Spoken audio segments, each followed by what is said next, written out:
Aduh, mohon maaf nih ada yang jualan di depan. Selamat siang Bapak Ibu semua. Assalamualaikum warahmatullahi wabarakatuh. Salam sejahtera buat kita semua. Saya di sini akan menyampaikan surat yang sudah kami distribusikan kepada Bapak Ibu, yaitu surat S7 D03 tahun 2020 terkait dengan penerapan PSAK 71 dan PSAK 68 untuk Bank Umum Konvensional. Nanti rekan kami dari DPPS, Ibu Dimas akan menyampaikan juga, akan memaparkan juga surat S8 D03 tahun 2020 yang diterbitkan pada 30 April 2020. Juga sama penerapan terkait dengan PSAK Syariah kaitannya dengan debitur restruktur. Nah, untuk latar belakang dari surat ini dapat kami sampaikan bahwa spirit dari banyak regulator kebijakan pemerintah ya dalam mengatasi COVID ini tujuannya adalah memulihkan kembali usaha-usaha yang terdampak dari dampak COVID-19 ini melalui program-program kebijakan stimulus sehingga debitur-debitur tersebut dapat pulih kembali. Nah, maka Bapak Ibu kalau memperhatikan IASB, DSAK IAI, dan beberapa regulator negara lain seperti di Malaysia, EU, di Amerika maupun di UK, mereka juga membuat panduan perlakuan akuntansi untuk debitur-debitur yang direstruktur. Nanti detailnya akan disampaikan oleh rekan saya Torang. Selanjutnya, nanti kami juga akan memaparkan surat mengenai S5 D03 2020 yang kami sampaikan ke Bapak Ibu di bulan April 2020 terkait dengan kelonggaran batas waktu penyampaian. Jadi meskipun ada kelonggaran batas waktu penyampaian, kami tetap berharap Bapak Ibu menyampaikan laporan sesuai dengan batas waktu sesuai ketentuan. Jadi manfaatkan kelonggaran ini hanya apabila Bapak Ibu memang mengalami kendala untuk menyampaikan laporan tepat waktu. Detailnya saya persilakan rekan saya Torang untuk menyampaikan. Saya persilakan Torang. Terima kasih Ibu Patricia. Selamat siang Bapak Ibu. Apakah suara saya kedengaran ya, Mbak Widya? Halo. Terdengar jelas, Torang. Silakan. Jelas, Torang. Silakan. Oke, ya mungkin saya mulai untuk ininya ya, presentasinya. Mungkin Mas Sandi bisa tolong dibantu untuk slide-nya. Ya, masuk ke slide pertama, Mas Sandi.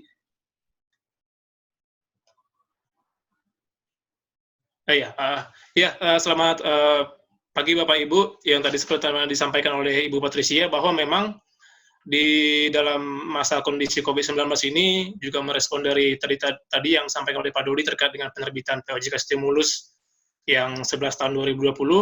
Nah, di sini kita juga telah mengeluarkan surat nomor 7 tanggal 14 April yang kita sampaikan kepada seluruh bank umum konvensional dan juga bank umum syariah juga telah disampaikan juga oleh teman-teman di pengaturan syariah terkait dengan penerapan PSAK 1 dan juga PSAK 68 dalam masa kondisi COVID-19 ini.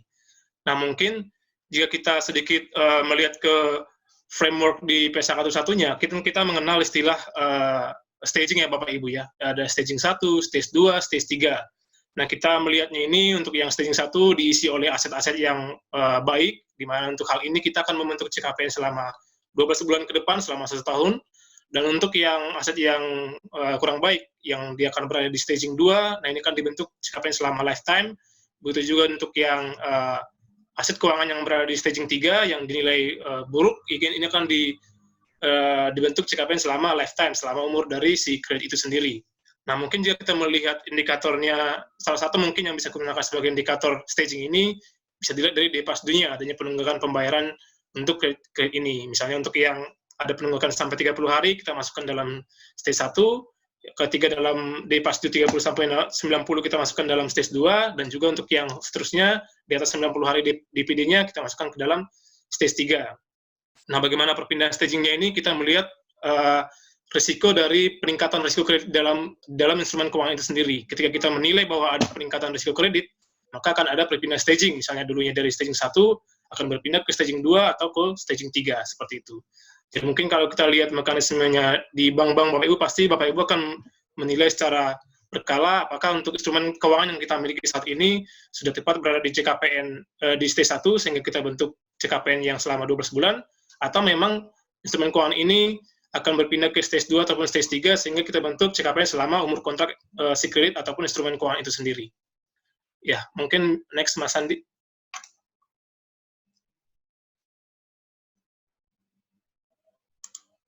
Ya, terkait dengan penerapan dari PSAK 1 ini, kita juga dari OJK beberapa kali telah berkoordinasi juga dengan teman-teman dari IAI, dalam hal ini sebagai instansi yang menerbitkan standar akuntansi keuangannya, di mana dalam koordinasi kita ini juga PSAK IAI telah mengeluarkan press release-nya terkait dengan penerapan PSAK 1 ini, merespon juga terkait dengan POJK 11 yang tadi telah disampaikan oleh teman-teman dari Deputi Direktur Prudensial terkait dengan penerbitan POJK 11 itu. Nah, di sini di tanggal 1 April 2020 kemarin, Desa KIA telah mengeluarkan press release-nya, yang antara lain di sini mereka memberikan panduan terkait dengan penerapan PSAK 1-nya ini. Jika kita melihat press release-nya ini, di angka 1-nya itu kita bisa menyampaikan bahwa Desa KIA menyampaikan dalam hal ini memang sesuai dengan POJK 11 tahun 2020 tadi, Desa KIA menyampaikan bahwa tidak tepat kalau kita menyebutkan mungkin selama ini kondisi normalnya Bapak Ibu di bank Bapak Ibu adalah ketika ada restru menjadi salah satu indikator ke kita bahwa ini ada peningkatan risiko kredit, sehingga mungkin dari yang dulunya stage 1 kita masukkan ke stage 2 ataupun ke stage 3.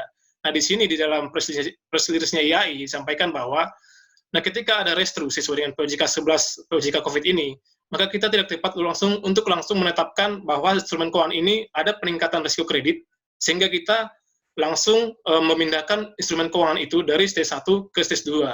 Dampaknya seperti apa? Nanti kan kalau kita ada perpindahan langsung dibentuk CKPN selama lifetime. Sehingga yang ditekankan oleh IAI di sini adalah untuk debitur-debitur yang restru sesuai dengan POJK 11 itu tidak serta-merta kita langsung menetapkan mereka di dalam staging 2 ataupun staging 3. Itu yang di poin pertama terkait dengan press release IAI ini. Yang kedua adalah mengenai disampaikan di sini adalah nanti kepada debitur-debitur yang telah kita restru sesuai dengan POJK 11 ini, bank-bank Bapak Ibu itu harus tetap melakukan identifikasi, melakukan monitoring terhadap debitur-debitur untuk menilai kembali nanti ke depannya, ataupun selama masa restru ini, kira-kira debitur ini akan bisa recovery, akan bisa pulih untuk melakukan pembayaran pokok ataupun bunga, ataupun segala kewajibannya kepada kita, kepada bank. Nah, ketika kita menilai bahwa memang si bank ini tidak bisa untuk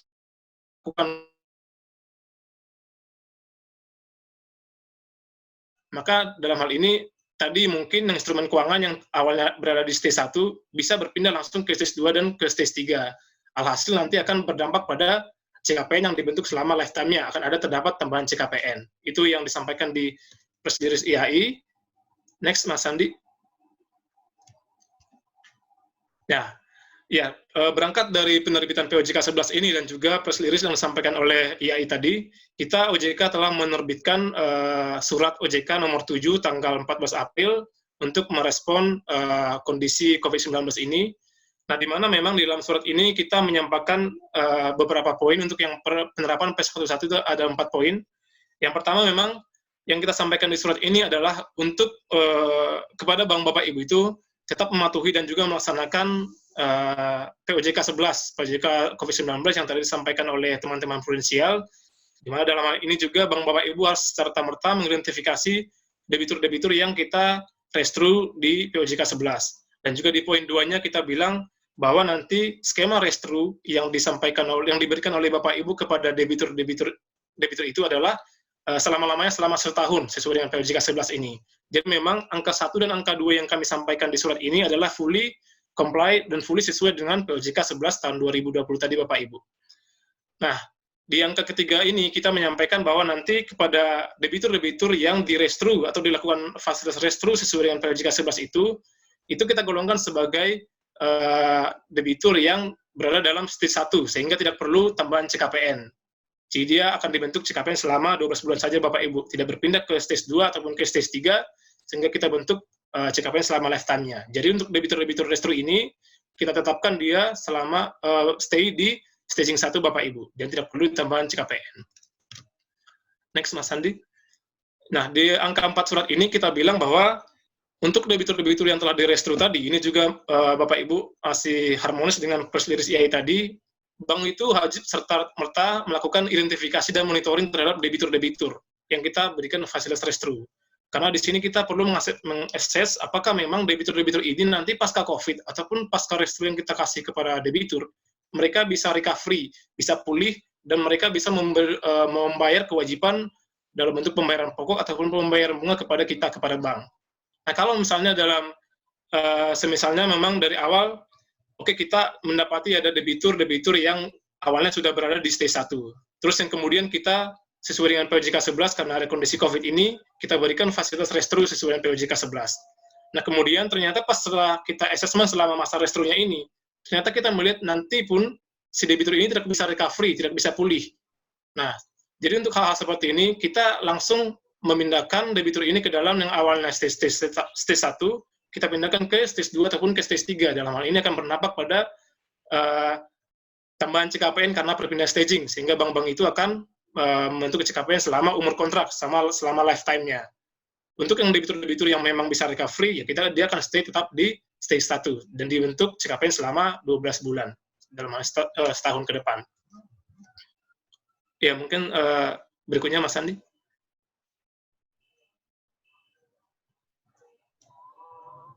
Ya, tadi mungkin Bapak Ibu saya sempat disebutkan tadi di poin 3 surat yang kami sampaikan bahwa untuk debitur-debitur yang direstru karena POJK 11 ini, dia akan stay di stage 1 dan tidak perlu ditambahkan CKPN. Mungkin perlu kami garis bawahi bahwa tidak perlu tambahan CKPN di sini adalah tambahan CKPN karena adanya perpindahan staging. Dari dulunya ke stage 1 ke stage 2 sehingga berpindah CKPN lifetime. Jadi memang di situ tidak terdapat tambahan CKPN adalah tambahan CKPN karena perpindahan staging. Sementara Bapak Ibu memang ketika kita melakukan memberikan fasilitas restru, kan Bapak Ibu kita kan melakukan kembali menghitung modifikasi, menghitung nilai kini dari arus kas modifikasi kredit Bapak Ibu dari si debitur. Nah, di sini memang kita perlu menghitung potensi kerugian dari nilai kini arus kasnya. Jadi mungkin kalau Bapak Ibu bisa lihat di slide ini, kami coba mensimulasikan kondisi normal ketika tidak ada restru dan juga kondisi di tabel 2 ketika ada restru. Nah, di kondisi pertama, kondisi normal ini kita melihat ada semua pembayaran dilakukan secara normal, ada pembayaran pokok, pembayaran bunga, sehingga kita tidak perlu ada tambahan CKPN. Dan di tabel kedua ini kita melihat adanya kondisi COVID-19, sehingga di tahun 2020 kita memberikan contohnya restrunya adalah menunda pembayaran pokok dan bunga. Kita tunda selama 1 tahun, sehingga nanti yang awalnya memang umur kreditnya sampai dengan 2022, nah di tabel kedua ini jadi sampai dengan 2023. Nah, di dalam menghitung potensi kerugian nilai arus kas ini, kita harus menghitung cash flow-nya kembali, bagaimana pembayaran pokok dan bunganya di tahun-tahun berikutnya. Kita hitung nilai kini arus kasnya menggunakan efektif atau nilai awal, bukan nilai IRA revisi. Jadi di sini untuk menghitung nilai kini arus kas ini, kita menghitung nilai kininya menggunakan suku bunga IR awal. Itu juga sesuai dengan yang disampaikan di dalam paragraf 543 P11 untuk menghitung nilai tercatat itu kita menggunakan nilai IR awal. Nah, jika Bapak Ibu lihat di tabel ini, kita melihat nilai tercatat kredit sebelum adanya restru di tahun 2020 adalah 9921 yang kami highlight pakai warna kuning.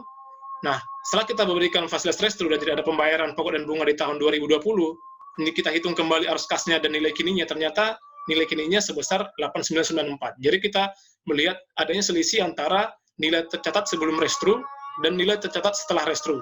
Nah, selisih ini adalah tambahan CKPN yang perlu Bapak Ibu bentuk di sini. Jadi memang tadi yang di surat yang kami sampaikan tadi, tidak perlu tambahan CKPN adalah karena perpindahan staging.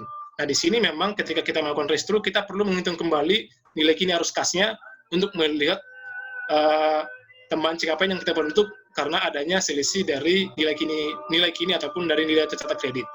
Nah, seperti itu Bapak Ibu untuk yang P11-nya. Mungkin sebelum saya masuk ke PSAK 68, sebenarnya tadi saya sudah menyampaikan detail terkait dengan surat yang kami sampaikan di PSAK 11. Nah, di sini memang di PSAK 68 ini, di PSAK 11 ini,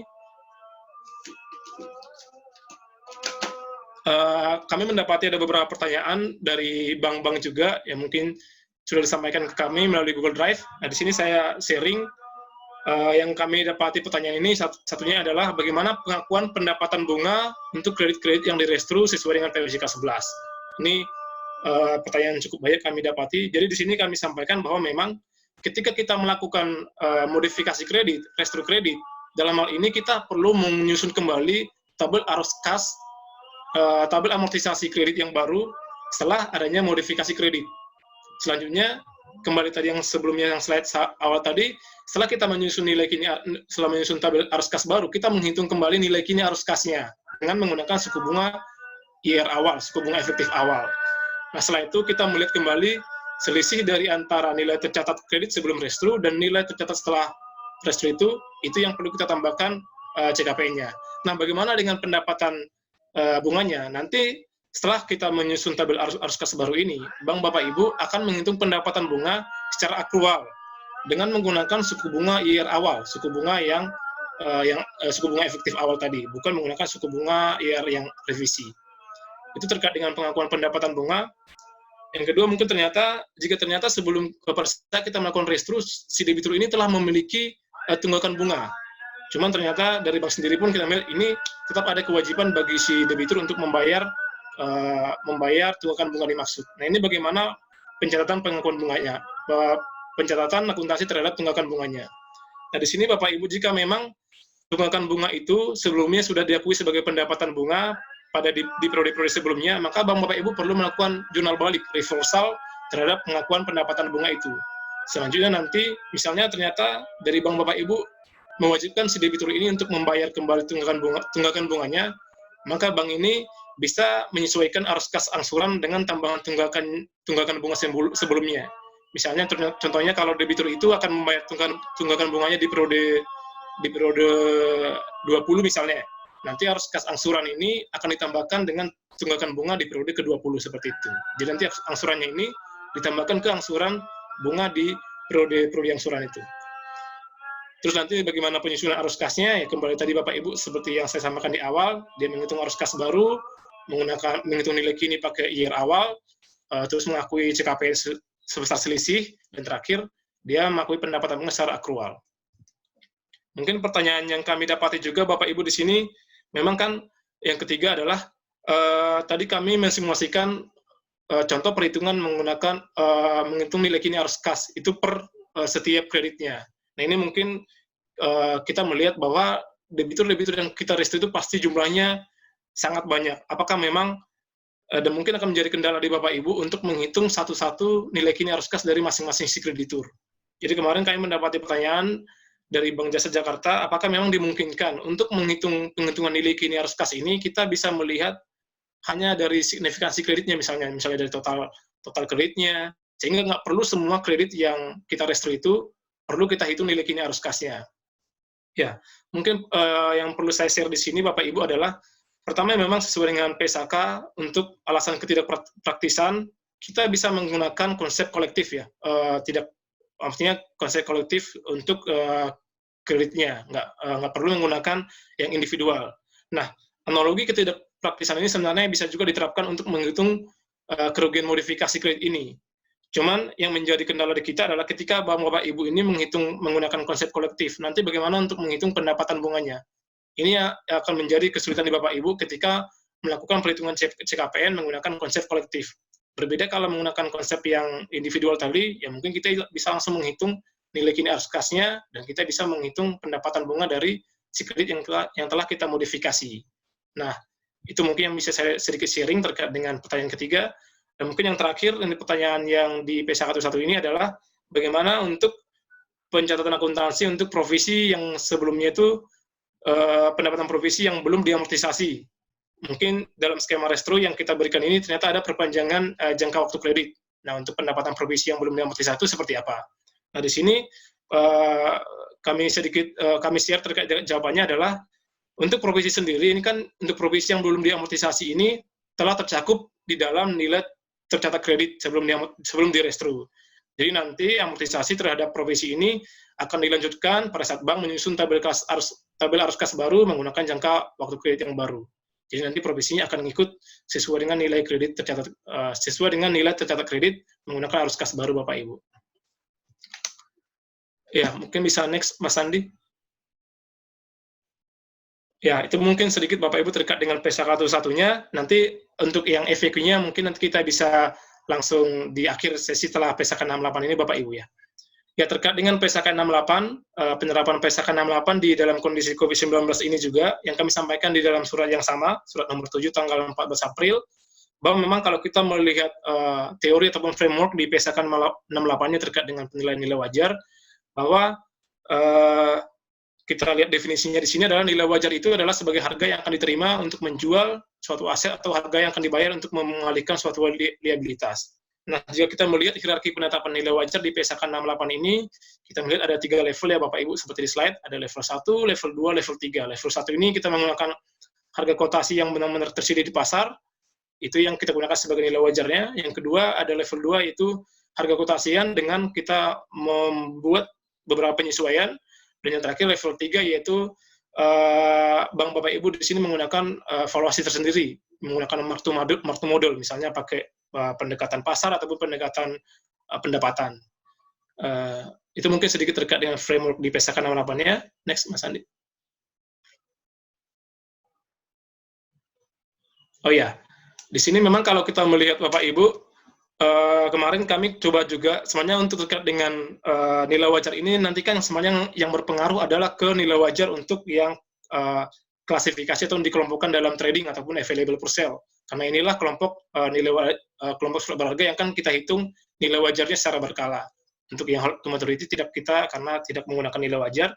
Nah, jika kita melihat komposisi dari surat berharga yang di trading ataupun di kelompok available for sale ini, ternyata kita melihat komposisi surat berharganya cukup signifikan Bapak Ibu di pasar, yaitu sebesar 68%. Itu untuk yang tradingnya sebesar 8%, dan juga untuk yang available for sale-nya ada sekitar 60,8%. Sehingga in total ada sekitar 68% untuk yang surat berharga yang dalam kategori trading dan available for sale yang perlu kita hitung nilai wajarnya yang nantinya akan kita susun dalam laporan keuangan. Nah, melihat komposisi yang cukup signifikan ini dan juga mungkin volatilitas pasar yang kita pun susah untuk mengestimasinya, sehingga kita menyusun panduan untuk penerapan P168 ini di dalam surat kami ini. Next, Mas Andi.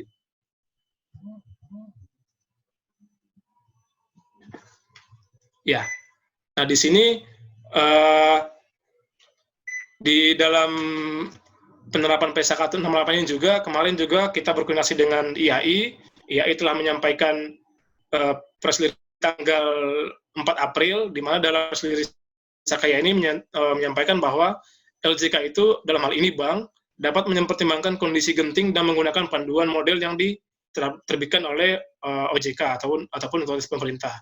Yang kedua, dalam press release ini disampaikan bahwa jika bank menggunakan nilai wajar 3, nanti LJK bisa mempertimbangkan dampak dari pandemi COVID-19 ini. Jadi akan ada beberapa penyesuaian, contohnya kayak di suku bunganya, di credit spread-nya, di risiko kredit dari issuer-nya, ataupun segala macamnya.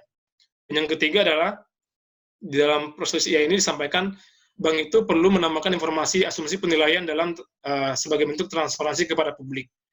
Nah, berangkat dari, next Mas Andi.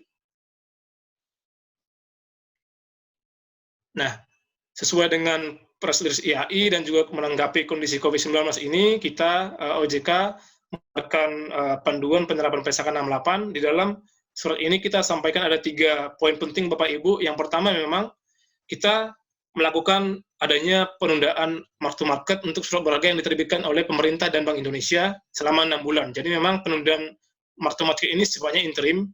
Ya, kita sih harapannya memang nanti di akhir tahun ini mudah-mudahan kondisi COVID ini sudah berakhir, sehingga nanti juga penerapan P168 penyusunan nilai wajar sudah sesuai dengan SHK yang berlaku di P168-nya. Jadi memang penundaan mark to market ini kita berlakukan untuk surat berharga yang diterbitkan oleh pemerintah dan juga Bank Indonesia selama 6 bulan ke depan. Jadi selama tanggal 31 Maret 2020 sampai dengan akhir September di bulan ke-6 besok. Nah, nanti selama masa penundaan ini, bank itu bisa menggunakan harga kotasian tanggal 31 Maret 2020. Itu yang pertama. Yang kedua adalah selain dari surat berharga pemerintah dan juga surat berharga Bank Indonesia tadi, sebenarnya kita juga bisa menetapkan penundaan surat berharga selama 6 bulan juga untuk surat berharga korporasi atau surat berharga lain yang kita yakini bahwa kinerja si issuernya ini baik. Jadi ketika di luar itu, ketika kita melihat ataupun mengakses bahwa kinerja si issuernya ini dinilai kurang baik ataupun dinilai buruk, maka nanti bank itu menggunakan penilaian dengan model sendiri ataupun evaluasi seperti tadi disampaikan di SK 68 bisa menggunakan teknik level 3. Dan yang terakhir di sini adalah nanti Bang Bapak Ibu, berhubung kita memang penerapan panduan yang kita sampaikan di sini agak sedikit berbeda dengan penerapan nilai wajar di PSK 68, jadi Bang Bapak Ibu bisa silakan melakukan pengungkapan perbedaan perlakuan akuntansi sesuai dengan di panduan yang kita berikan dalam surat OJK dan juga comparing dibandingkan dengan penilaian nilai wajar sesuai dengan SK yang berlaku, itu PSK 68-nya. Ya mungkin sedikit saya sharing bahwa juga Bapak Ibu di sini, kita mendapati ada beberapa pertanyaan terkait dengan penerapan penundaan surat berharga ini. Mungkin yang pertama adalah, apakah memang penundaan surat berharga yang di surat nomor 7 itu bersifat opsional ataupun bersifat mandatori? Jadi mungkin di sini boleh saya sampaikan bahwa penundaan penilaian surat berharga yang kita sampaikan di sini adalah bersifat opsional Bapak Ibu. Jadi silakan Bapak Ibu memilih apakah menggunakan panduan OJK sesuai dengan surat ini, artinya menggunakan menunda martu surat berharga dengan menggunakan harga kotasian tanggal 31 Maret atau menggunakan harga kotasian tanggal berjalan sesuai dengan PSK 68. Jadi Bang Bapak Ibu silakan memilih menggunakan harga kotasian tanggal 31 Maret atau menggunakan harga kotasian tanggal berjalan. Sepanjang hal ini dapat diterapkan secara konsisten oleh bank-bank. Kenapa saya bilang konsisten di sini? Karena mungkin jangan serta-merta nanti ketika misalnya di awal kita telah menggunakan, kita menerapkan misalnya memilih untuk menggunakan harga kotasian tanggal 31 Maret 2020. Ternyata pada saat berjalan waktu, misalnya di periode Juni nanti, ternyata ada ribuan surat berharga, sehingga nanti mungkin angkanya, nilai surat berharganya malah naik.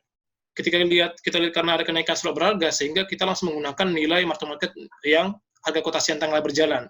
Tidak boleh seperti itu Bapak Ibu. Jadi kita memang harus konsisten menggunakan pilihan yang kita gunakan. Apakah menggunakan harga kotasian tanggal 31 Maret, apakah menggunakan harga kotasian tanggal berjalan.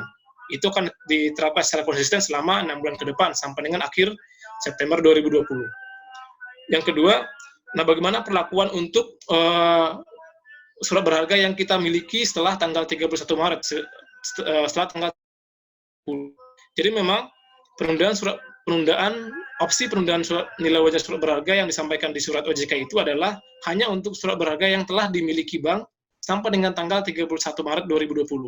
Nah, untuk surat berharga yang dibeli setelah tanggal 31 Maret 2020 itu, bank itu silakan melakukan mark to market dengan menggunakan harga kotasian tanggal berjalan sesuai dengan SK yang berlaku. Seperti itu Bapak Ibu.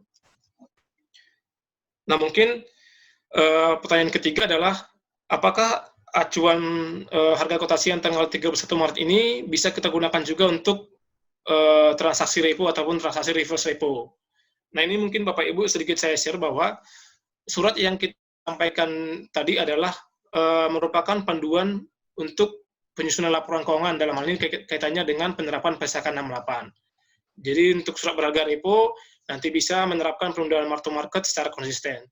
Namun untuk transaksi repo ini ataupun transaksi repo ini, jika isunya adalah karena penetapan nilai yang dapat direpokan, misalnya komposisi berapa persen yang kita bisa repokan, dan nanti hal ini bisa mengikuti mekanisme pasar, karena memang surat yang kita tujukan ini adalah surat panduan untuk kebutuhan penyusunan laporan keuangan bank.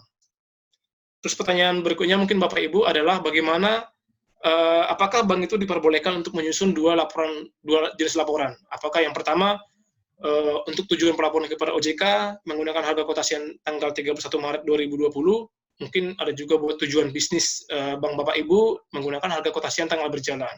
Jadi mungkin sedikit saya sampaikan lagi, surat OJK yang kita sampaikan ini adalah panduan bank untuk menyusun laporan keuangan. Laporan keuangan ini bisa juga adalah laporan yang Bapak Ibu publikasikan secara triwulan ataupun secara bulanan, dan juga untuk laporan ATMR juga, dan juga untuk perhitungan di laporan KPMM misalnya.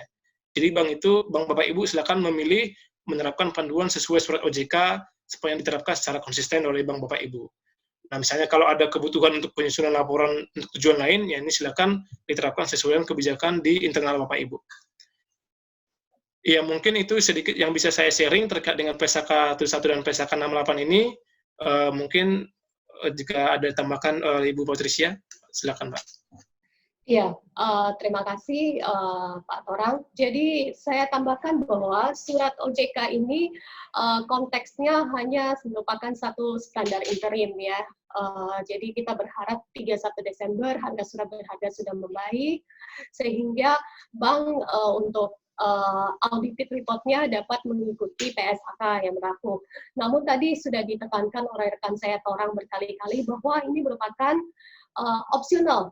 Bapak Ibu boleh memilih menggunakan surat ini, dan jika menggunakan surat ini, maka jangan lupa sampaikan disclosure-nya. Baik itu di laporan publikasi maupun nanti di laporan audit kalau Bapak Ibu ingin menerbitkan laporan keuangan audit. Jadi itu yang bisa saya tambahkan. Berikutnya saya mempersilakan bahwa selain surat yang S7 ini kan memang ditujukan untuk bank umum konvensional.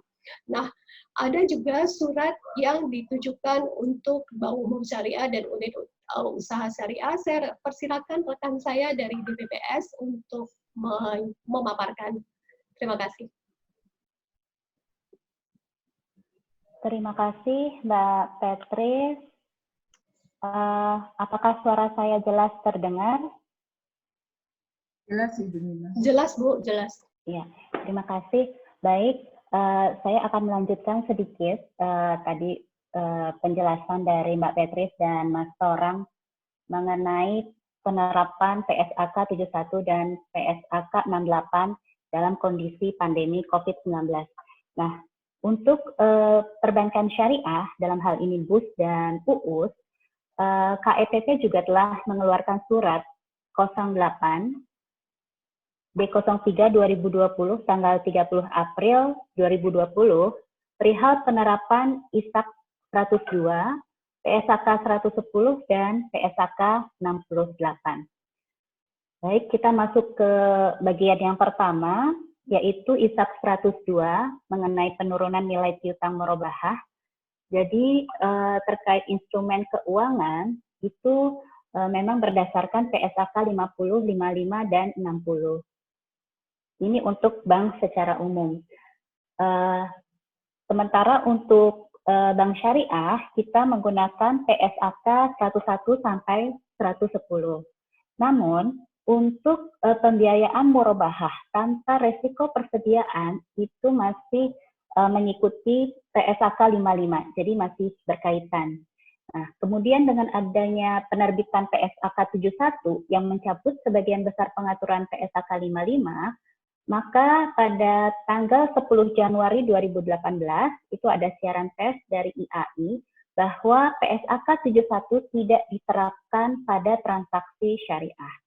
Dan selama masa transisi itu digunakan ISAK 102 yang efektif 1 Januari 2020.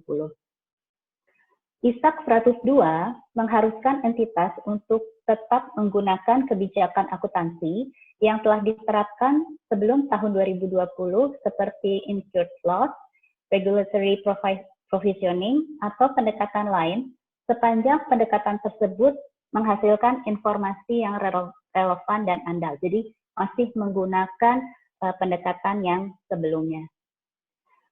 Baik, ini isi oke.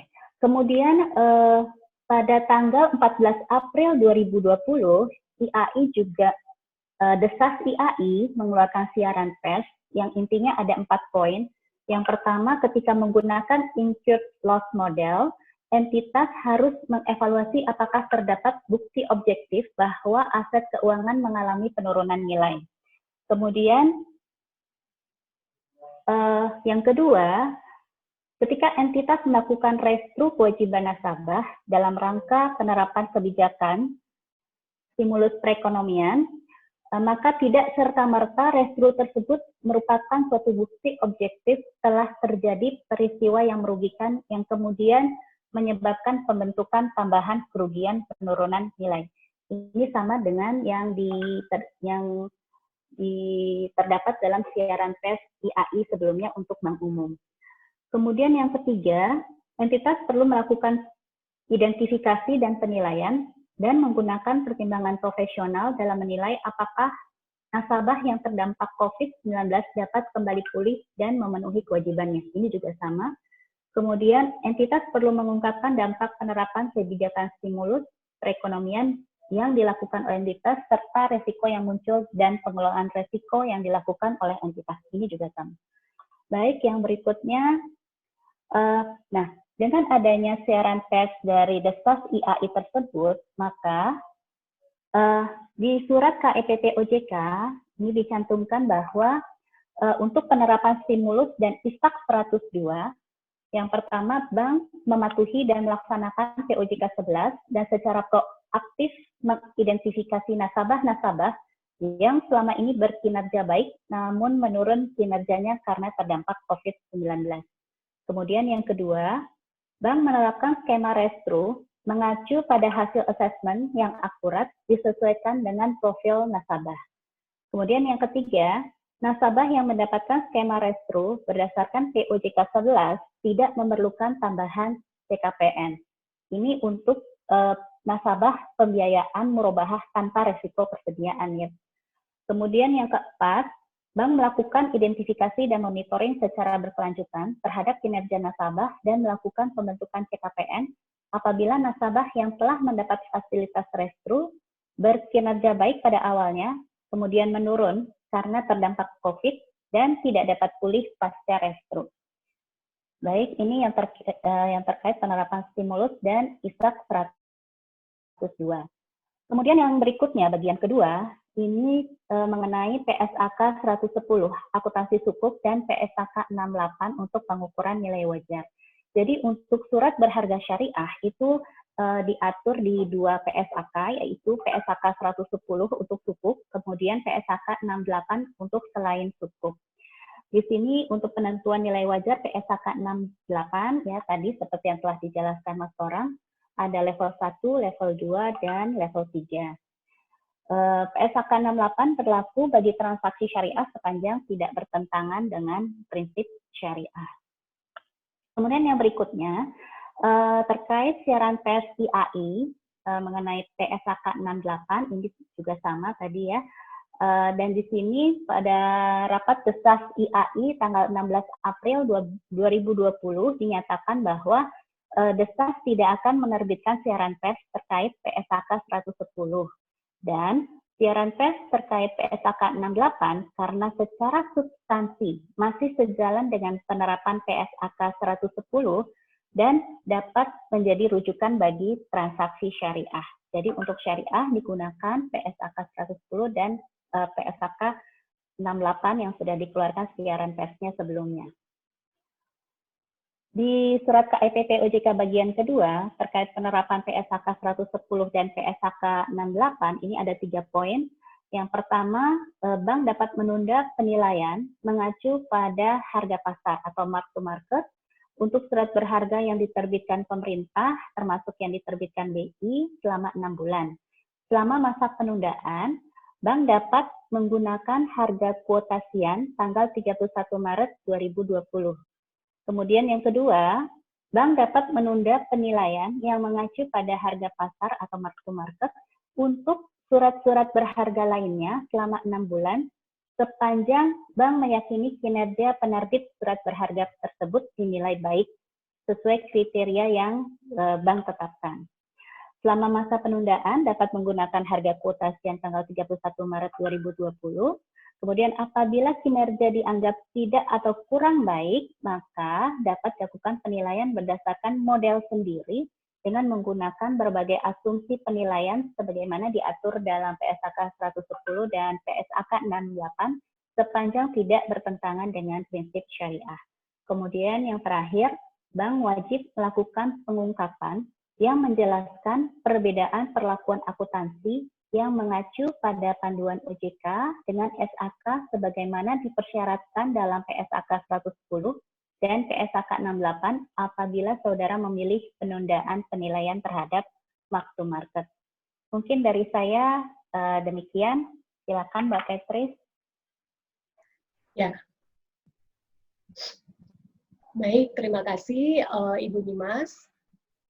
Ya, untuk selanjutnya kita akan memasuki penjelasan surat OJK yang satu lagi, yaitu S5 D03 2020. Surat ini berlaku untuk bank umum konvensional, untuk bank umum syariah, UUS, dan juga BPR.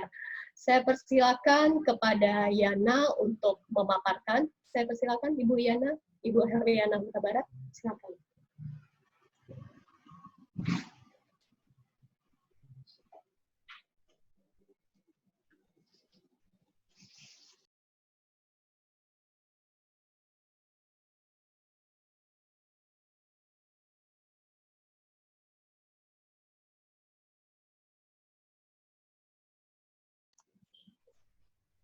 Ibu Yana.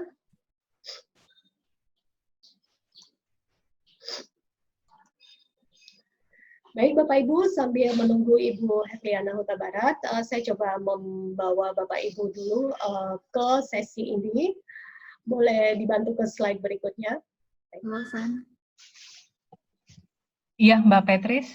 Ya, silakan Yana. Ya, terima kasih. Mohon maaf Bapak Ibu, tadi saya tidak bisa meng-unmute, ada kendala sistem sedikit. Baik, terima kasih.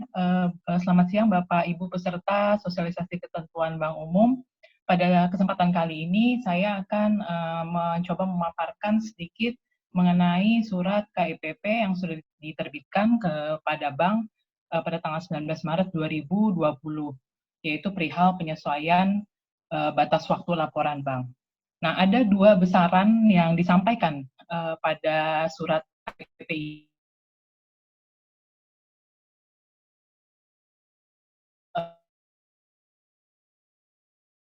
31 Desember 2019, kemudian laporan keberlanjutan posisi 31 Desember 2019, untuk laporan pelaksanaan tata kelola posisi 31 Desember 2019, laporan keuangan publikasi posisi 31 Desember 2019, laporan informasi keuangan historis tahunan. Nah, kelima laporan ini diberikan perpanjangan selama 2 bulan dari batas akhir kewajiban penyampaian laporan, sebagaimana yang diatur dalam ketentuan OJK perbankan. Nah, kemudian hal kedua yang disampaikan di surat tersebut juga adalah selain laporan-laporan yang disebutkan pertama tadi, laporan lain yang disampaikan dan atau dipublikasikan pada masyarakat diberikan perpanjangan selama 14 hari kerja dari batas akhir kewajiban penyampaian laporan selama masa status keadaan tertentu darurat bencana wabah penyakit akibat virus corona di Indonesia, di mana masa status tersebut ditentukan oleh BNPB. Berikutnya, next slide.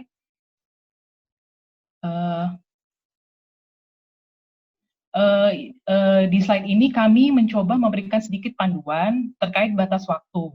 Nah, di slide ini adalah laporan sebagaimana yang tercantum pada nomor 1 di surat tersebut. Akan laporan publikasi tahunan posisi 31 Desember 2020. Nah, kemudian setelah diberikan perpanjangan selama 2 bulan berdasarkan surat KIPP tersebut, batas waktu penyampaian. Begitu juga dengan laporan keberlanjutan, yang batas waktunya juga sama dengan publikasi tahunan, dan sama juga dengan laporan pelaksanaan tata kelola. Tercantum juga untuk laporan yang bagi Bank Umum Syariah, kemudian untuk laporan keuangan publikasi triwulanan, yang semula batas waktu penyampaiannya itu adalah 31 Maret 2020 menjadi 31 Mei 2020. Dan untuk laporan hasil evaluasi komite audit yang semula batas waktunya itu Juni 2020 menjadi 31 Agustus 2020. Baik.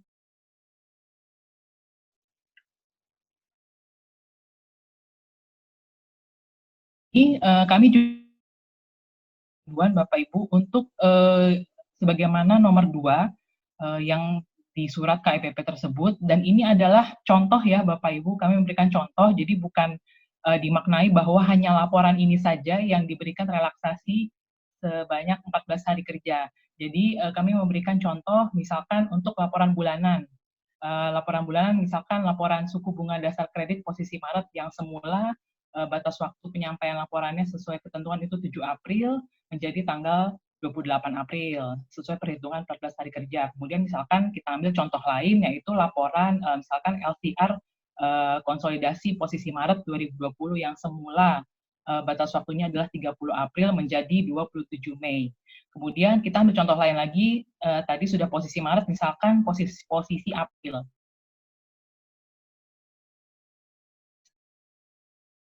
Individu itu semula adalah 15 Mei,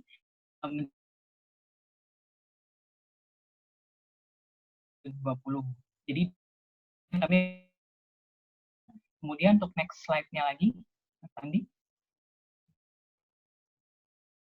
Nah, di laporan triwulan tadi, contoh ya, jadi tidak terbatas hanya laporan-laporan yang ditampilkan di tayangan ini saja. Yang intinya adalah laporan-laporan yang diatur berdasarkan ketentuan OJK perbankan. Jadi kalau di laporan triwulanan ini kita ambil misalkan kerja-kerja NSFR untuk posisi triwulan 1 akhir Maret 2020 yang semula batas waktu penyampaiannya 15 April menjadi 6 Mei.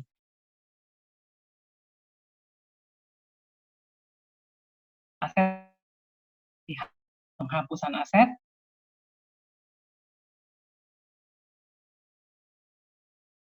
Mei di baik Bapak Ibu yang bisa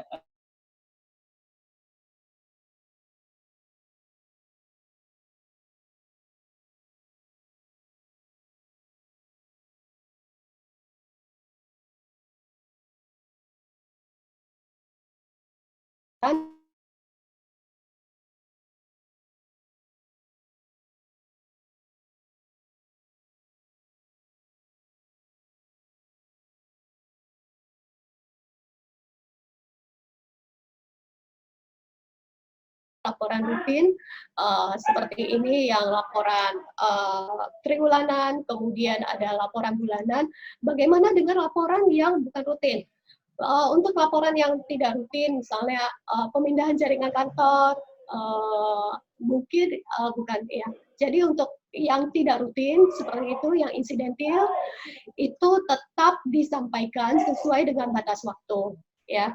Khusus yang laporan rutin yang sifatnya bulanan, triwulanan, ini kelonggaran waktu 14 hari kerja, terlepas dari tadi yang sudah dipaparkan di awal, yaitu mengenai beberapa surat yang berikut ini mendapat penundaan 2 bulan. Nah, Bapak Ibu, jadi di luar dari laporan-laporan ini, mungkin juga ada penundaan dari Bank Indonesia yang disampaikan melalui surat dari Bank Indonesia. Saya persilakan apabila rekan dari DPPS, Ibu Nyimas mau menambahkan. Terima kasih Bu Petris. Kami dari DPPS rasanya tidak ada lagi yang perlu ditambahkan. Mungkin itu saja. Terima kasih. Ibu Yana terkait dengan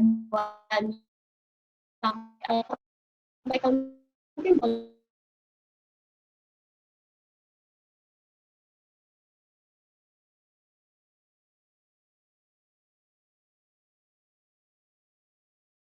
lalu yang pertama itu pertanyaan dari Igor Paulia dari Maybank.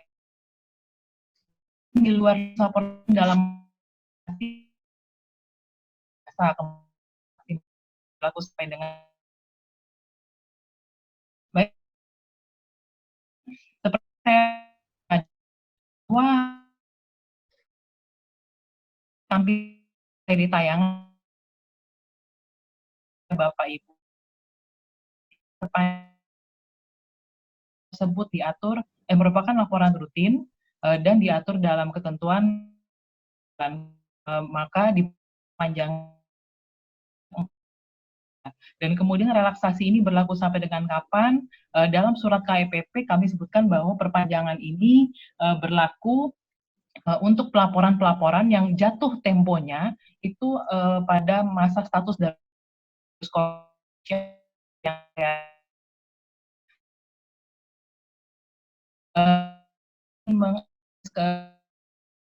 bisa di WP kalau akhirnya sampai tanggal 29 Mei. Demikian.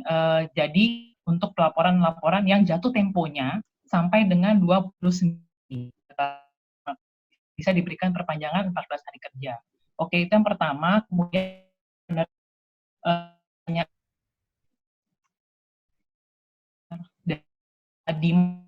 dari Bank adalah untuk orang adaptasi seperti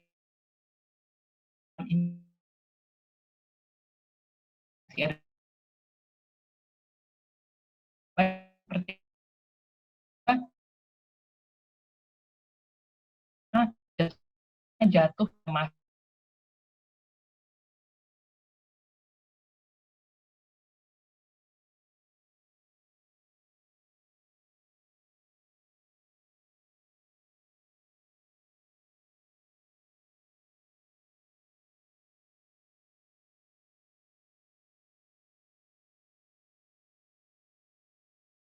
laporan inklusi literasi ini terdapat pada ketentuan OJK yang disusun oleh teman-teman OJK bidang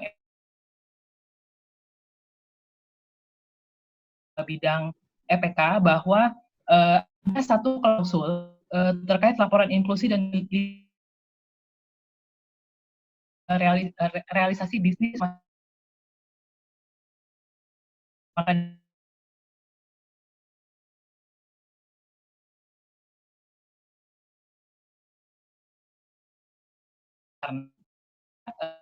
secara peraturan laporan tersebut melekat kepada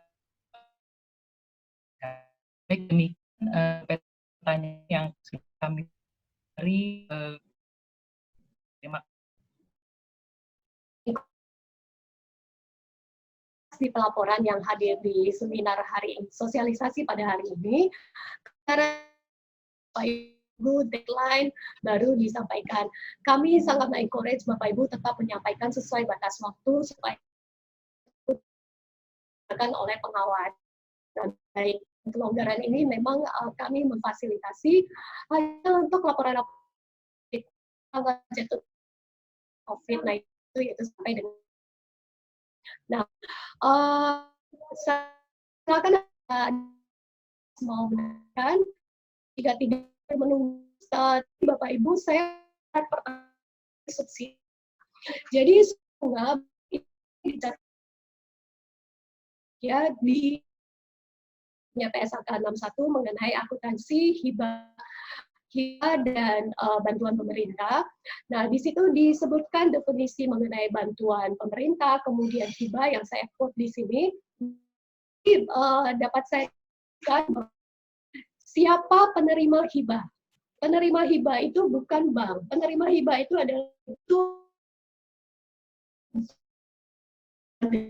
wacana yang sedang berkompetisi akan ada subsidi 3%, kemudian di bulan dengan plafon tentu. Jadi itu kan bank Bapak Ibu. Itu adalah mencatat menggunakan PSAK 6 sebagai hibah itu adalah debitur. Nah, bank di sini adalah berfungsi sebagai penerus, Jadi Bapak Ibu silakan melakukan pencatatan bunga seperti yang sudah dijelaskan oleh rekan saya Torang tadi, bahwa harus menghitung tabel EIR awal, tabel EIR baru, dan apabila ada subsidi bunga ini Bapak Ibu boleh tambahkan itu di dalam asumsi arus kas. Dan kemudian Bapak Ibu dapat rekening atas subsidi bunga itu, dan pengakuan bunganya sudah mengikuti yang tabel amortize yang dijelaskan saya Bapak tadi. Demikian yang bisa saya dari sekilas Anda juga tanggapannya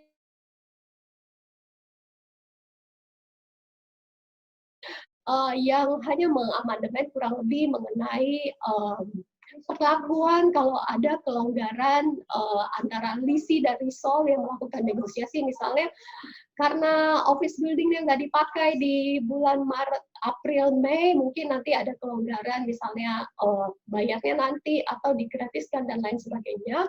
Nah, detailnya Bapak Ibu silakan lihat di website, masa tanggapannya hanya sampai dengan tanggal 22 Mei atau 9 hari dari sekarang. Saya kembalikan silakan. Baik, terima kasih Bapak Ibu narasumber. Kami sudah menerima 21 list pertanyaan. Jadi nanti kalau pertanyaannya sama bisa bisa dibarengkan gitu ya. Yang pertama adalah dari Bank Mandiri, Bapak. Silakan.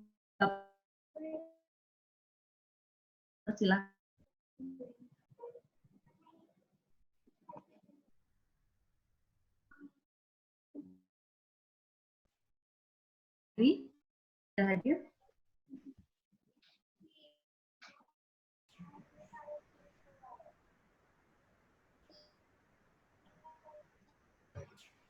Selamat pagi, selamat siang.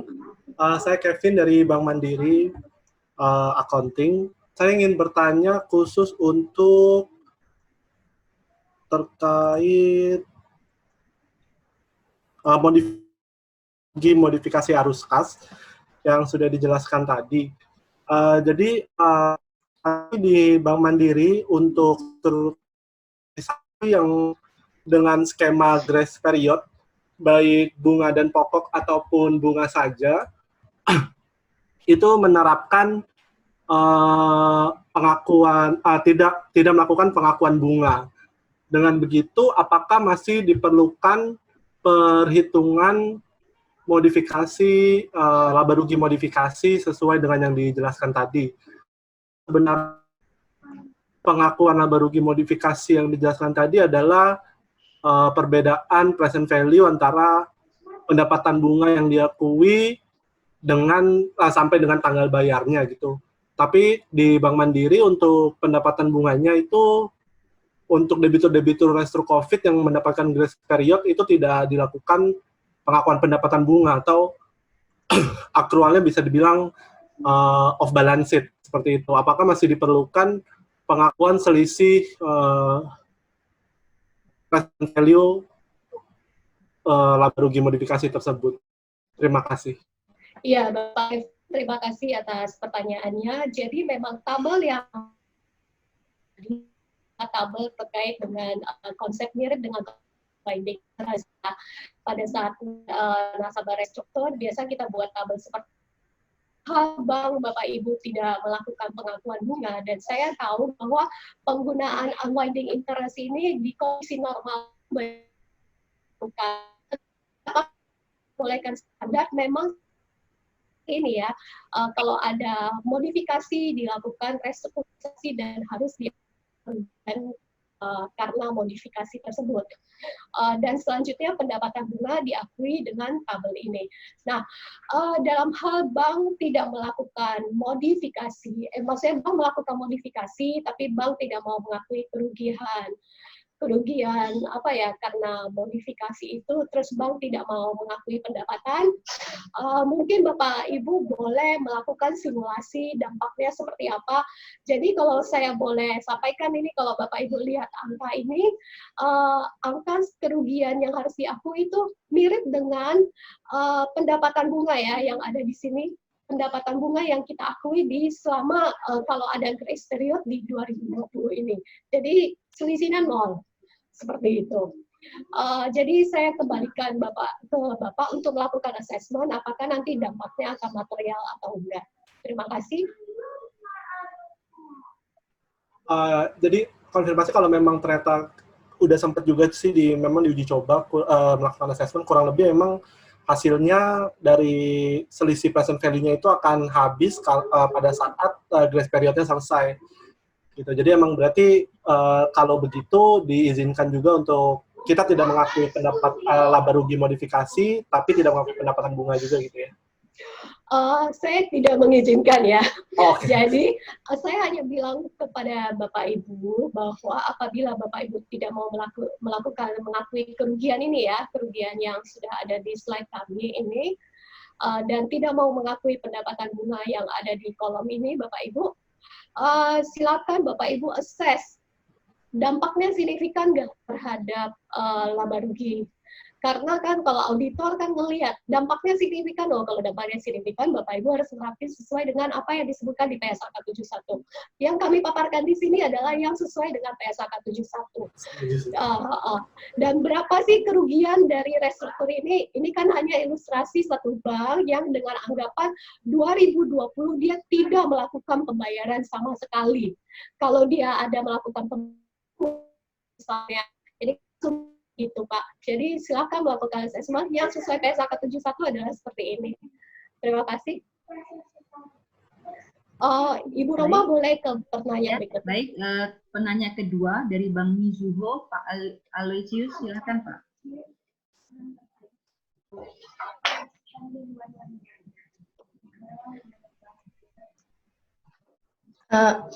Halo ya, selamat siang Bu Patricia. Saya dengan Karlina dari Bank Mizuho Indonesia. Mengenai pertanyaan saya, jadi kan kalau misalnya seperti yang sudah dijelaskan sebelumnya, yang mengenai 3 poin sesuai dengan surat nomor S-7D03/2020, di mana di poin 3 itu kan disebutkan bahwa untuk relaksasi ini disebutkan bahwa dapat menggolongkan debitur-debitur yang mendapatkan skema restruktur tersebut dalam stage 1 dan tidak diperlukan tambahan JKPN. Nah, pertanyaan kami adalah bagaimana jika kalau misalnya restruktur karena pandemi COVID-19 ini terjadi terhadap debitur-debitur yang memang pada saat ini sebenarnya debitur terkait sudah dikategorisasi sebagai stage 2. Ya, sekian dan terima kasih. Baik, jadi yang ditanyakan ini ya, yang poin 3 ya. Bagaimana kalau memang debitur itu adalah debitur yang ada di stage 2 atau debitur tersebut merupakan debitur yang kalau stage 2 apakah NPL, mungkin belum NPL ya, tapi masih call 2 mungkin ya. Nah, jadi memang di PSAK, di siaran pers DSAK IAI juga bilang bahwa kebijakan stimulus relaksasi ini bukan berarti bank harus menambah CKPN karena terjadi dropping staging, karena terjadi perpindahan staging dari stage 1 ke stage 2 atau stage 2 ke stage 3. Jadi Bapak Ibu silakan assess apakah debitur tersebut akan berespon membaik ya. Jadi dengan adanya restruktur yang diberikan, apakah debitur itu berespon membaik. Kalau responnya membaik, maka tidak perlu tambah CKPN. Tapi ternyata responnya tidak ada. Let's say, contoh di masa PSBB ini, debitur Bapak Ibu tidak bisa beroperasi ya. Misalnya ada pedagang di Tanah Abang, ya pasti omsetnya akan menurun, mutasi rekeningnya akan menurun. Kita mengetahui bahwa itu ada kalau indikator SICR pasti terlampaui.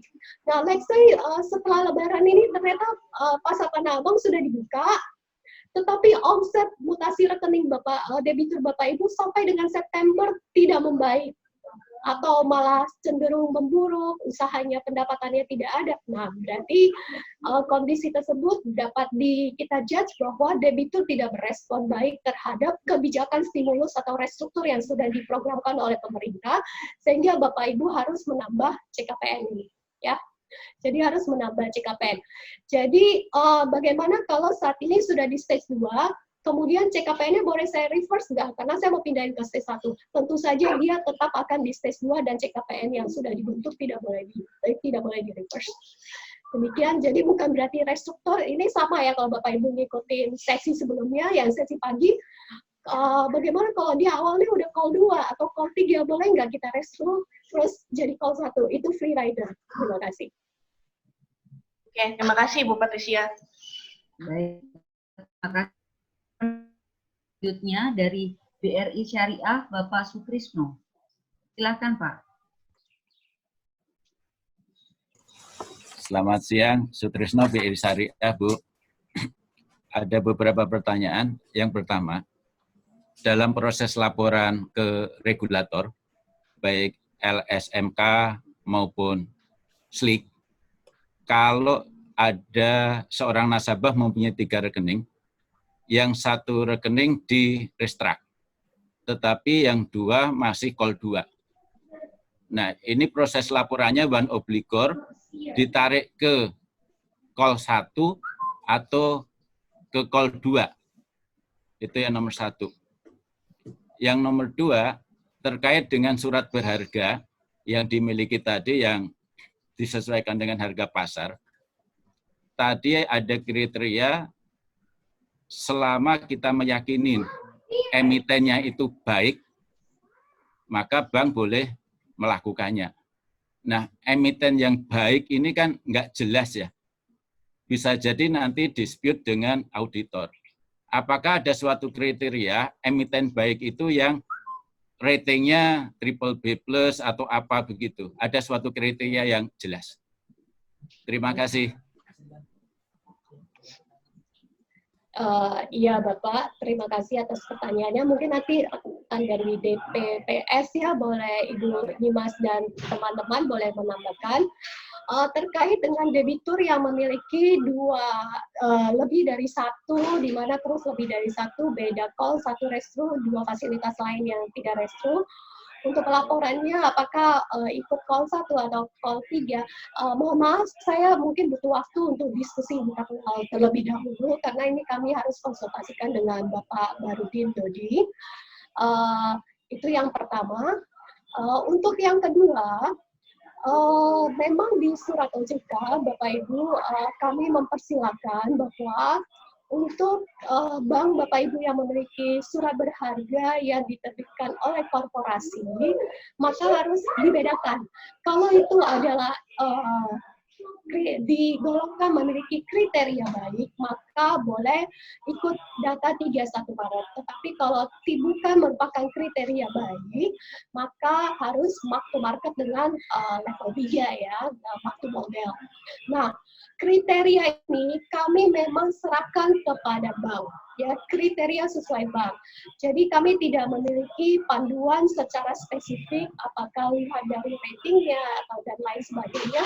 Dan ini harusnya sejalan dengan standar di Bapak ya, standar di waktu melakukan grading atau misalnya kalau punya internal rating harusnya sudah diterapkan saat ini seperti apa, tinggal dilanjutkan saja. Terima kasih Bu Nyimas, saya persilakan.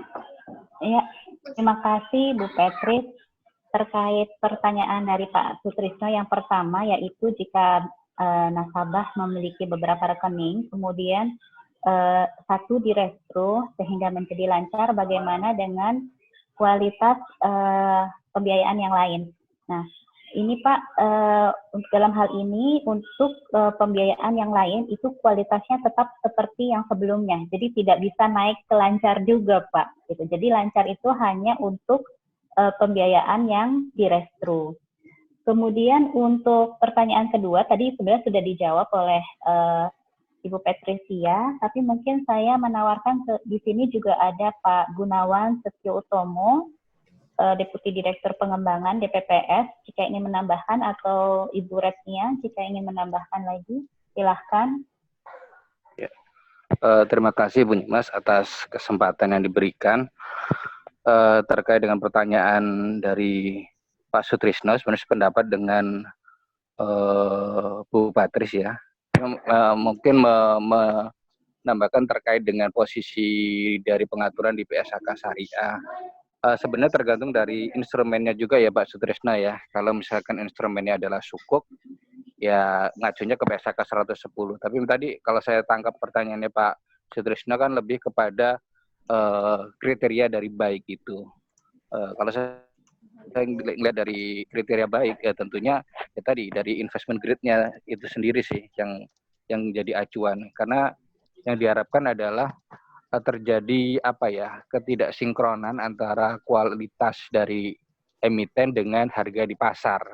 Itu yang ingin difasilitasi oleh surat dari OJK ini.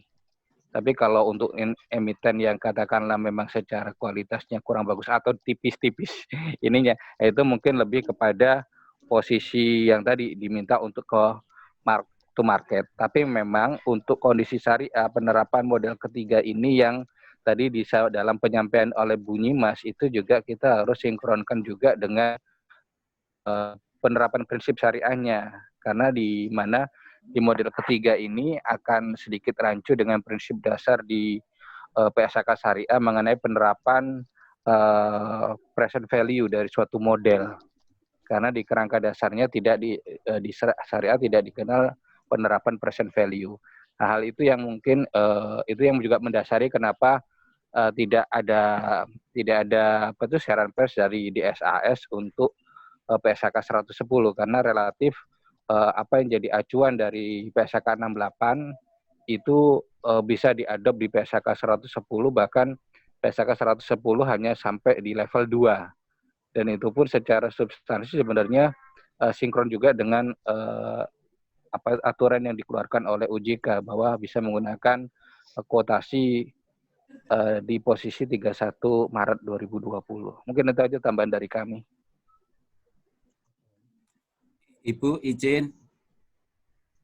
Bu Nyimas. Silakan, Pak. Bu, clearance sekali lagi terkait dengan pelaporan tadi, Bu.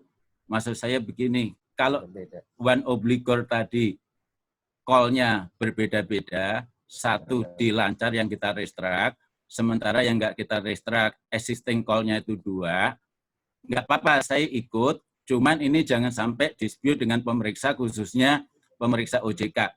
Karena selama ini kalau kita itu nggak one obligor, ujung-ujungnya kena denda, Bu. Terima kasih. Baik Pak, insya Allah nggak akan dispute Pak. Kebetulan di FAQ-nya juga ada Pak, nanti Bapak bisa cek di website OJK, di POJK 11 itu ada FAQ. Salah satunya mengatur mengenai kolektibilitas ini Pak. Silakan. Baik, sudah terjawab Pak Sutrisno ya. Untuk penanya berikutnya dari Bang Danamon, ini ada 2 penanya, Pak Dania dan Pak Dahnu. Mungkin bisa nanti disampaikan sekalian saja dari Bang Danamon. Silakan Pak Daniel, Pak Dahnu. Halo, selamat siang. Saya Pak Dahnu dari Danamon. Apakah suara yang jelas, Bu Jima? Bu? Jelas, Pak. Ya, oke. Terima kasih Bu Petris dan rekan-rekan. Penjelasan dari Pak Torang, Bu Petris cukup komprehensif ya. Cuman ada beberapa yang kita mau konfirmasi kembali, Bu. Yang pertama adalah mengenai pengakuan atas kerugian Dewan kerugian restrukturisasi. Jadi kalau di PSAK-nya disampaikan, itu bisa ada kemungkinan laba juga, Bu ya. Nah, jadi kalau kita menggunakan konsep unwinding, kami setuju, karena saat ini untuk unwinding itu kita terapkan untuk perhitungan ECL individual, nasabah individual, yakni yang besar-besar. Sedangkan untuk keperluan COVID-19 ini, COVID-19 adalah mostly untuk nasabah retail. Nah, pertanyaan kita adalah apakah impact dari kerugian restrukturisasi itu tetap dicatatkan sebagai bagian dari CKPN atau ECL seperti yang disampaikan oleh Pak Torang sebelumnya. Nah, concern kami adalah kalau itu menjadi bagian dari cadangan kerugian penurunan nilai CKPN, maka akan terbentuk koreksi fiskal terhadap PPAP. Di mana kalau kita dibukukan di tahun ini, kena tarif 22%, sehingga di tahun ketiga kalau baru realisasi, itu kena tarif 20%. Terus terang, hal ini menimbulkan kerugian bagi bank. Itu yang pertama ya Bapak Ibu. Jadi kita mau tanya, apakah ada opportunity kita menyajikan itu separate line, bukan bagian dari CKPN, dengan 2 pertimbangan tersebut. Satu, ada kemungkinan pencatatan gain. Kedua, adalah dampak pajaknya, supaya tidak terjadi koreksi fiskal. Yang kedua yang saya ingin tanyakan adalah masalah akru bunga yang ditunggat untuk dilakukan reversal. Jadi kalau simulasi diberikan 4 orang tadi, seolah-olah bank itu tetap rugi ya. Jadi udah mengakuin kerugian restrukturisasi sebesar 900-an, di tahun yang sama akan di-reverse sebesar 900-an. Jadi secara cash flow dari nasabah pun sebenarnya nggak bertambah, tapi terdapat cuti yang nasabah tidak membayar bunga sama sekali. Nah, pertanyaan kita adalah, apakah selama masa cuti itu, untuk mengkompensasi masa cuti itu bank boleh menambahkan pengenaan bunga karena ada perpanjangan tenor atau masa cuti ke nasabah. Jika boleh, itu bisa mengambilkan gain yang tadi, Bu. Nah, yang menarik adalah untuk konsep syariah, di ISAK 101 disajikan 3 tabel, di mana kalau untuk konsep syariah tidak dapat dikenakan bunga kompensasi tambahan ke nasabah. Jadi secara nggak langsung, PL Bank pasti akan loss untuk bunga selama masa penundaan atau selama masa cuti.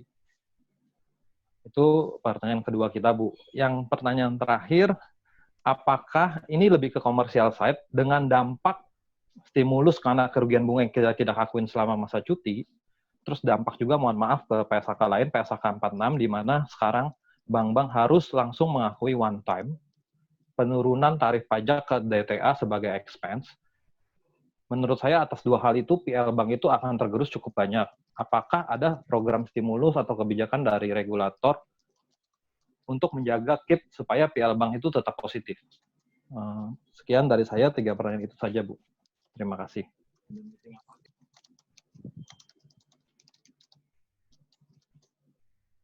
Silahkan narasumber. Apakah menunggu satu lagi yang dari Danamon, Ibu Roma? Oh iya, Pak Daniel. Ada? Oh iya, selamat siang Bu Patricia, saya Daniel. Mau tanya yang terkait itu, relaksasi laporan. Apakah itu berlaku juga untuk laporan revisi RBP 2020 yang nanti akan disampaikan di Juni 2020 ini? Itu saja Bu Patricia. Terima kasih. Baik Bapak, Pak Danu dan Pak Daniel. Untuk day one, apakah bisa gain? Mungkin boleh di-share tuh tipsnya biar bisa gain ya Bapak, karena saya udah coba simulasi, meskipun ada pengenaan bunga, tetapi dilakukan di belakang, maksudnya dicas di belakang, itu tidak ada gain. Saya udah coba simulasi, tapi mungkin kalau bisa untung boleh di-share ke saya ya, gimana caranya. Kemudian, apakah kemudian nanti apakah CKPN boleh disajikan dual line? Maksudnya, memang kenapa dicatat sebagai CKPN? Karena memang siaran pers IAI-nya memang menyebutkan seperti itu. Jadi dari sisi staging mungkin tidak ada penambahan CKPN, tapi dari sisi modifikasi itu menimbulkan namanya tambahan CKPN. Demikian itu juga kami coba cek di PSAK 71 bunyinya seperti itu. Nah, apakah Bapak mau memisahkan itu menjadi dua line, satu yaitu CKPN staging dan satu lagi CKPN mungkin namanya ya CKPN karena modifikasi termin, mungkin silakan diatur di internal bank Bapak Ibu jika memang mau disajikan secara terpisah. Itu yang bisa saya tambahkan. Kemudian apakah bank boleh tetap mengenakan bunga selama masa cuti atau holiday payment ini? Itu kami kembalikan lagi kepada bank Bapak Ibu, apakah cuti atau holiday payment ini benar-benar relaksasi yang Bapak Ibu berikan adalah benar-benar penundaan tanpa ada additional bunga, atau penundaan tapi bunganya tetap hitung, nanti bayarnya ditambahin di belakang, silakan. Tetapi apapun itu, tabel arus kas yang Bapak Ibu susun, tabel arus kas yang seperti ini Bapak Ibu, itu harus harus yang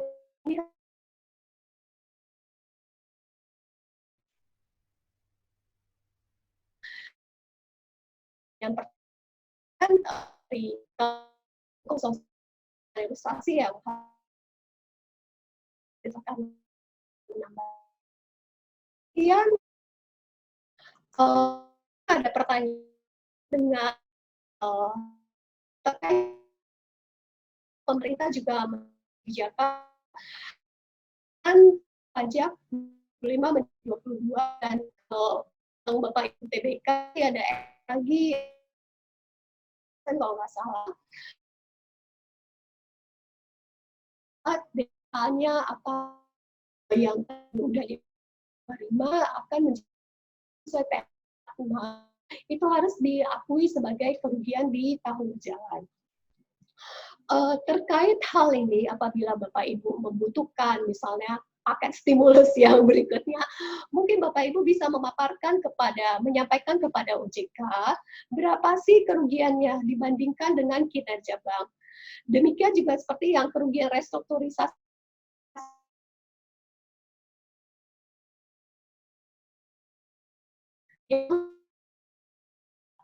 ini akan disampaikan ke pengambus kami karena rumus dibutuhkan kebijakan tidak. Kemudian hasil laporan tegaskan bahwa hanya laporan yang sifat rutin ya. Ini laporan yang rutin. Kalau revisi RBB itu bukan laporan rutin, jadi tetap disampaikan sesuai dengan batas waktunya. Terima kasih. Oke, terkait dengan ilustrasi ISAK 101 ya Pak Danu ya. Di Pak. posisi mana Pak? Maksudnya di apa ini? Di lampiran ada kan, 3 contoh untuk. Iya. Sorry Pak, surat kemarin sih belum membahas ISAK 101 karena yang saya asumsikan publikasi IAI maupun publikasi OJK itu lebih fokus ke 102 CKPN ya Pak. Iya benar. Ya ICL. Nah tadi saya berpikir baik konven sama syariah untuk restrukturisasi diaturnya terpisah. Makanya kalau untuk syariah diatur di ISAK 101 di mana di lampiran ada 3 contoh di mana tidak boleh ada tambahan bunga yang di-charge. Sedangkan di konven boleh. Iya. Ya. Jadi sorry Pak, saya melanjutkan yang Bu Patricia. Oke, silakan dulu. Nah, karena berasal dari kita menganggap dampak ke CKPN dan rugi restrukturisasi terpisah, tadi kita berpikir rugi restrukturisasi itu disajikan di lain terpisah, bukan bagian dari CKPN. Konsiderasi dari dampak teks. Karena simulasi yang diberikan 4 orang itu seolah-olah settle di tahun yang pertama. Sama-sama tahun yang sama gitu. Masalahnya di bank itu kan banyak yang tenornya 3 tahun, 4 tahun, atau lagi KPR. Jadi amortisasinya itu akan realisasi di tahun kelima dan seterusnya dan sebagainya. Di mana tarif pajak sudah berubah pada saat itu. Nah itu terus terang menambah kerugian bank. Nah apakah bisa untung? Tadi pertanyaan Bu Patricia yang balik lagi Bu. Pada saat masa cuti ini memang kita tidak menerima cash flow dari nasabah. Biasanya kita bisa negosiasi untuk kompensat bunga selama masa cuti, kita tetap tagihkan di cicilan bulan berikutnya. Atau mungkin higher. Nah, dalam hal itu bisa jadi terjadi keuntungan restrukturisasi. Sekian, terima kasih. Ya, terima kasih Pak Danu. Memang saya coba mensimulasikan termasuk untuk kasih higher rate di bulan berikutnya. Itu memang bisa meminimalkan kerugian, Pak. Tapi memang, tapi tidak sampai kepada jari. Baik, Bu. Ya, dan satu lagi saya mau sampaikan kepada Bapak Ibu. Ada yang berpikir ya di negara lain, saya coba sebut namanya waktu itu, ada yang mengusulkan di salah satu negara di Asia Tenggara, boleh nggak sih kerugian ini ya Bapak Ibu yang 900-an ini jadi diakui sebagai misalkan periode dengan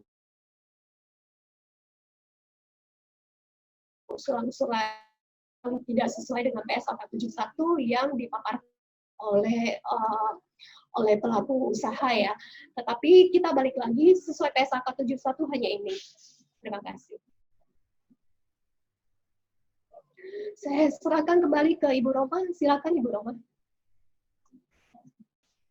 Baik, untuk penanya selanjutnya dari Bank CTBC, Pak Habib. Nanti setelah Pak Habib akan itu tadi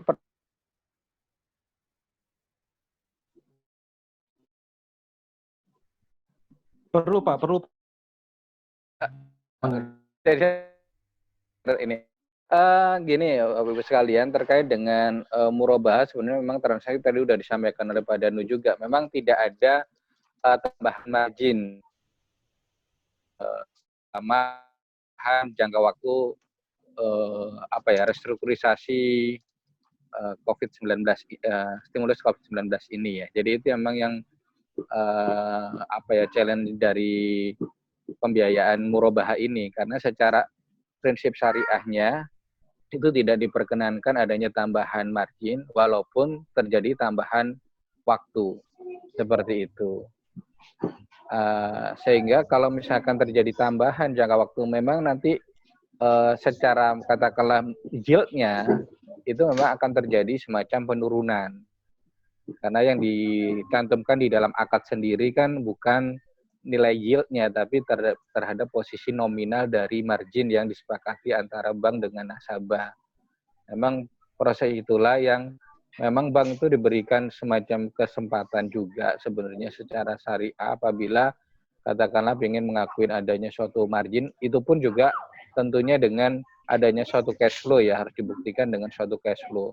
Tapi in total pembayaran angsuran dari nasabah itu harus tidak ada tambahan dari saldo sebelum dilakukan restrukturisasi stimulus COVID-19 ini. Maksudnya seperti itu Pak Danu. Iya, betul Pak. Setuju dengan konsep itu. Demikian benar kata Pak Bapak, yield-nya itu akan turun ya untuk laba rugi bank. Terima kasih Pak.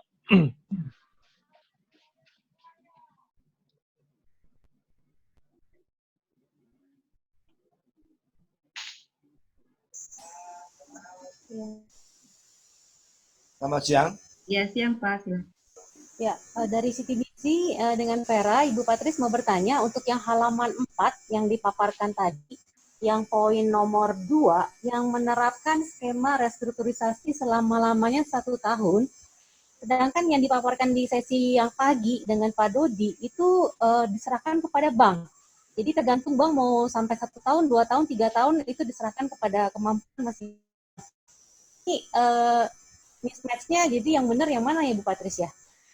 Ya, terima kasih Ibu Vera dari CTBC. Jadi dapat saya sampaikan bahwa konteks nomor 2 ini, karena kita mencoba mengkaitkan dengan siaran pers DSA-KIAI, jadinya kurang lebih jadi narasinya seperti ini. Tapi apapun yang dimaksud di angka 2 ini adalah kita melihat ke POJK 11 yang dijelaskan tadi pagi. Restrukturisasi durasinya mau setahun, 2 tahun itu silakan Bapak Ibu disilakan dengan negosiasi kepada debitur. Tetapi yang boleh tetap di stage 1 itu hanya untuk 12 bulan ini, yaitu sampai dengan posisi 31 Maret 2020. Itu juga kita perlakukan di PSAK 71-nya. Oke, tenornya Ibu. Oke, jelas tuh. Terima kasih Ibu. Ya, sambil menunggu yang bertanya, saya coba menjelaskan pertanyaan dari Bang Jateng ya, Pak Nili Nugroho. Bagaimana dengan pengakuan angsuran bunga, kemudian apakah boleh diakui secara aktual? Silakan Bapak Ibu untuk yang pendapatan bunga merujuk kepada contoh ilustrasi yang sudah kami paparkan di sini.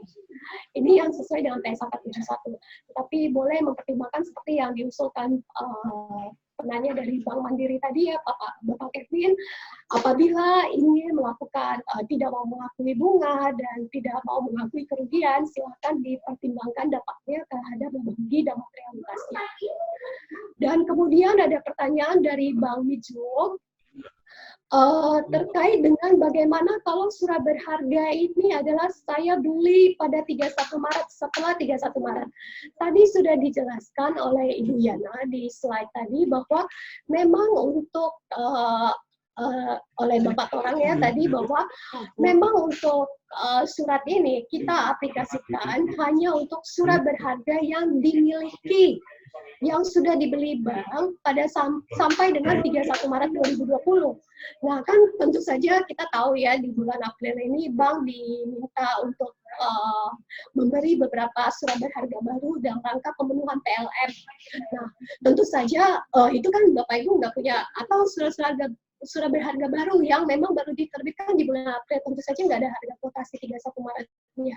Dan memang untuk surat berharga yang Bapak Ibu beli di posisi April, memang Bapak Ibu kan sudah sadar bahwa harga memang berfluktuasi dan memang pada saat membeli itu sudah ada konsideran, sehingga itu memang tidak bisa aplikasi surat OJK yang S7 ini. Jadi saya tegaskan surat OJK S7 hanya berlaku untuk surat berharga yang dibeli sebelum 31 Maret 2020. Demikian. Baik, dari Ya. Pak Trinugroho sudah terjawab, Pak. Masih ada, Bu. Monggo, Pak. Terkait di Bank Jateng ini kan ada serat. Yang menjadi pertanyaan adalah pada saat satu penundaan pembayaran bunga, dua ada bisa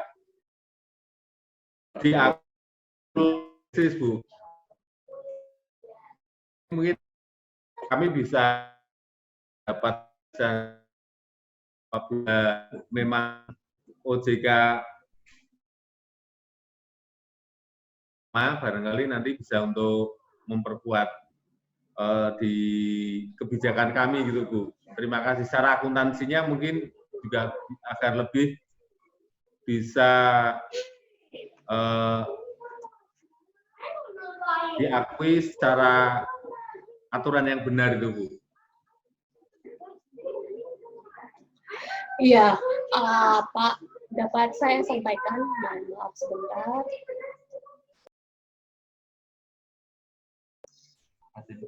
Ya, tadi saya sudah jelaskan bahwa untuk pengakuan bunganya, apakah konsep accrual tetap bisa? Iya, ini yang konsep unwinding yang kami paparkan di PSAK 71 maupun ini sudah berlaku di PSAK 55. Memang bank banyak tidak menerapkan ini karena lebih konservatif, menggunakan konsep yang PSAK 31 sebelumnya ya. Kalau ada payment baru diakui sebagai pendapatan bunga, kalau ada cash masuk dan lain sebagainya. Tapi ini adalah yang sesuai dengan PSAK 71 dan pendapatan bunganya kalau Bapak Ibu sebelumnya ngikutin di sini ya, tabel ini pendapatan bunga, dan sekarang kalau ada restrukturisasi maka Bapak Ibu bikin tabel baru lagi dan ngakui pendapatan bunganya seperti di kolom ini. Terima kasih, Pak. Intinya berarti bisa ya, Bu ya? Bisa, tetapi karena konsekuensi Bapak melakukan penundaan ya, ada holiday payment, karena kita juga harus melakukan present value, kan kalau amortized cost itu kan kita melakukan present value dengan EIR, dan kurang bagusnya itu di PSAK 71 maupun di 55 udah bilang bahwa EIR yang dipakai adalah EIR awal. Sehingga harus kita diskontokan dengan EIR awal juga atas seluruh cash flow yang kita perkirakan akan masuk. Gitu, Pak. Jadi ada ini kerugian sedikit yang harus Bapak Ibu akui di awal. Oke, Bu. Terima kasih, Bu, pencerahannya, Bu. Iya. Terima kasih. Nah, mungkin sebelumnya di Google Form ada juga pertanyaan, debitur saya kan banyak, masa saya bikin ini satu-satu? Nah, jadi di siaran pers tadi udah dijelaskan orang, Bapak Ibu juga bisa ngikutin approach, misalnya CKPN kan kalau tidak praktis hitung individual, boleh dihitung secara kolektif. Jadi Bapak Ibu bisa ikut approach itu. Kalau saya tidak praktis menghitung ini secara satu persatu, mana tadi karena mungkin pur kecil-kecil gitu ya, di plafonnya di bawah 100 juta atau 10 juta, kan nggak mungkin kita hitung satu persatu. Jadi Bapak Ibu boleh mungkin melakukan yang namanya overlay approach.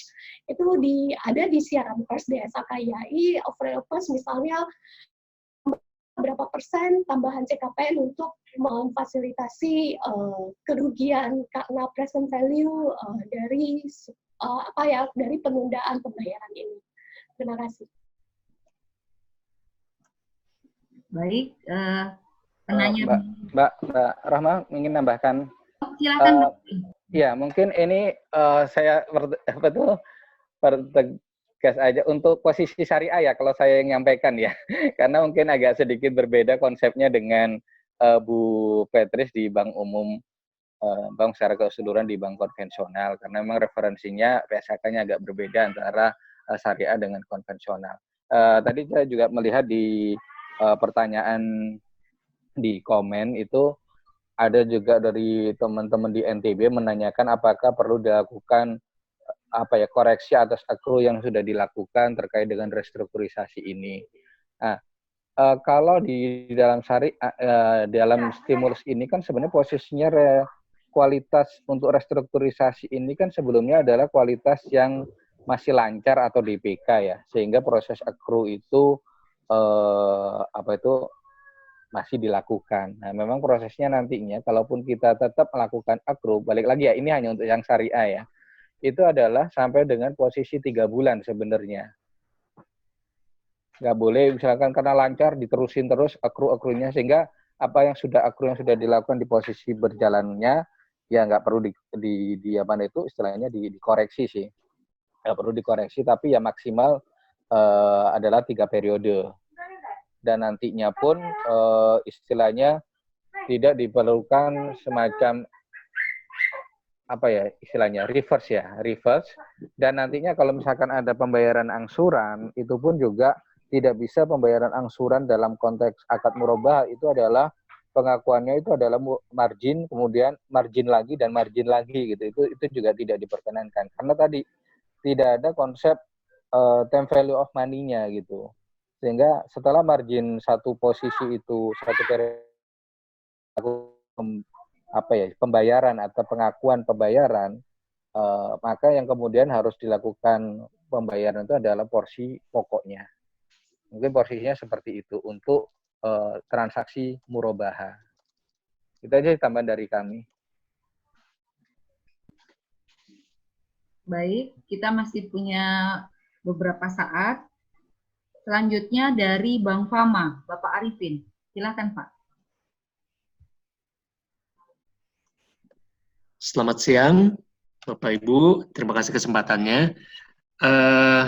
Adapun yang ingin kami tanyakan adalah, jadi kami dalam memberikan skim restruk itu adalah dengan melakukan penundaan pembayaran untuk tunggakan bunga. Juga kami juga melakukan penundaan pembayaran untuk kewajiban bunga. Yang ingin kami tanyakan adalah secara kaidah akuntansinya, apakah itu bank boleh mencatat dalam intra, dalam on balance ya, atau bank harus mencatat dalam extra comptable untuk pendapatan atas bunga yang ditunda tersebut? Terima kasih.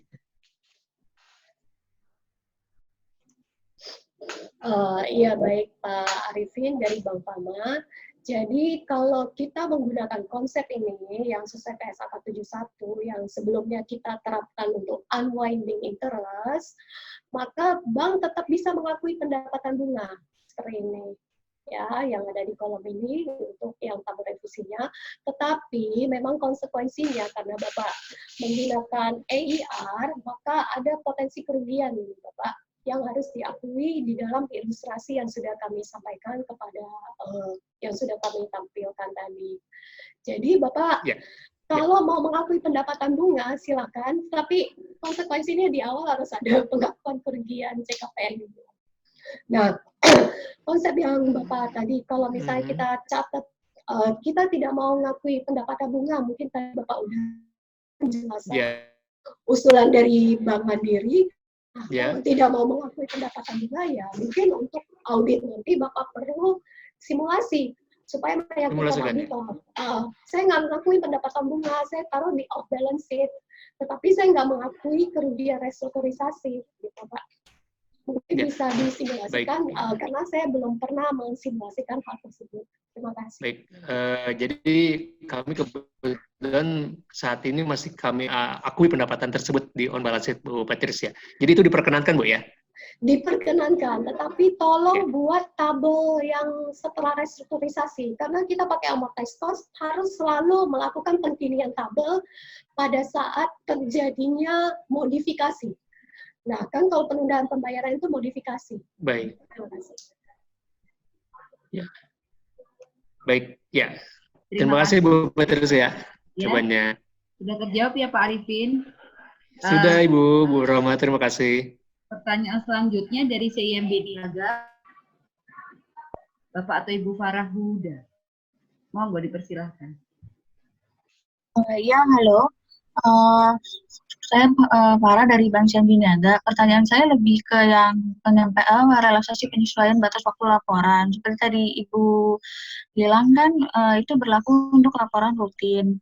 Yang pertama, untuk OBOX, itu kan apakah juga mendapat relaksasi dan kita mengikuti yang 14 hari kerja kah? Terus yang kedua, dalam hal status darurat bencana BNPB ini diperpanjang, otomatis kita akan langsung tetap menyesuaikan bahwa laporan-laporan tersebut mendapat relaksasi walaupun belum dapat surat dari OJK lagi ya. Demikian, terima kasih. Ya, ya benar sekali. Kalau untuk yang OBOX, mohon maaf karena itu di dalam POJK dan penyampaiannya melalui permintaan waktu itu melalui surat.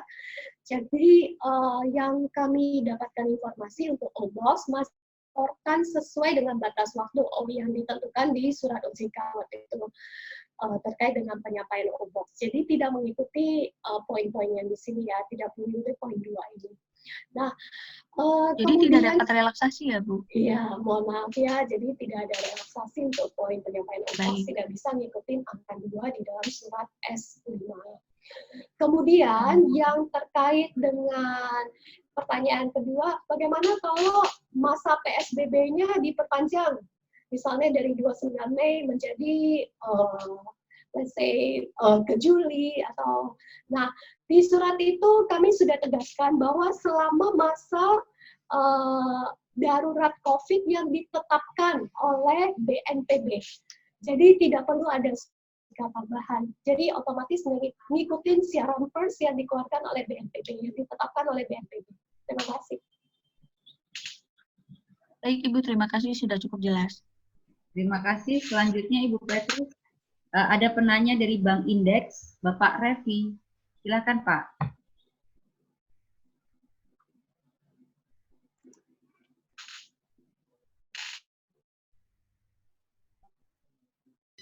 Selamat siang. Ibu maaf tadi pertanyaannya sudah sama dengan yang sebelumnya mengenai RBB. Ya, terima kasih. Iya, baik.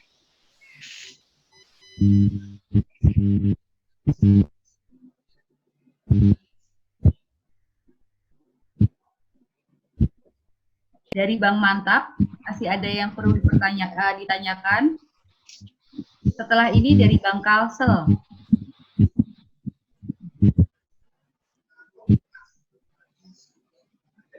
Ya, Ibu. Bisa dengar? Ya, monggo Bapak, bisa. Ya, tadi pertanyaannya sama dengan dari Ibu dari Bang Mizuho tadi mengenai stage 2 dan perlakuannya. Sudah, Bu. Sudah jelas. Oke, terima kasih. Selanjutnya dari Bank Kalsel.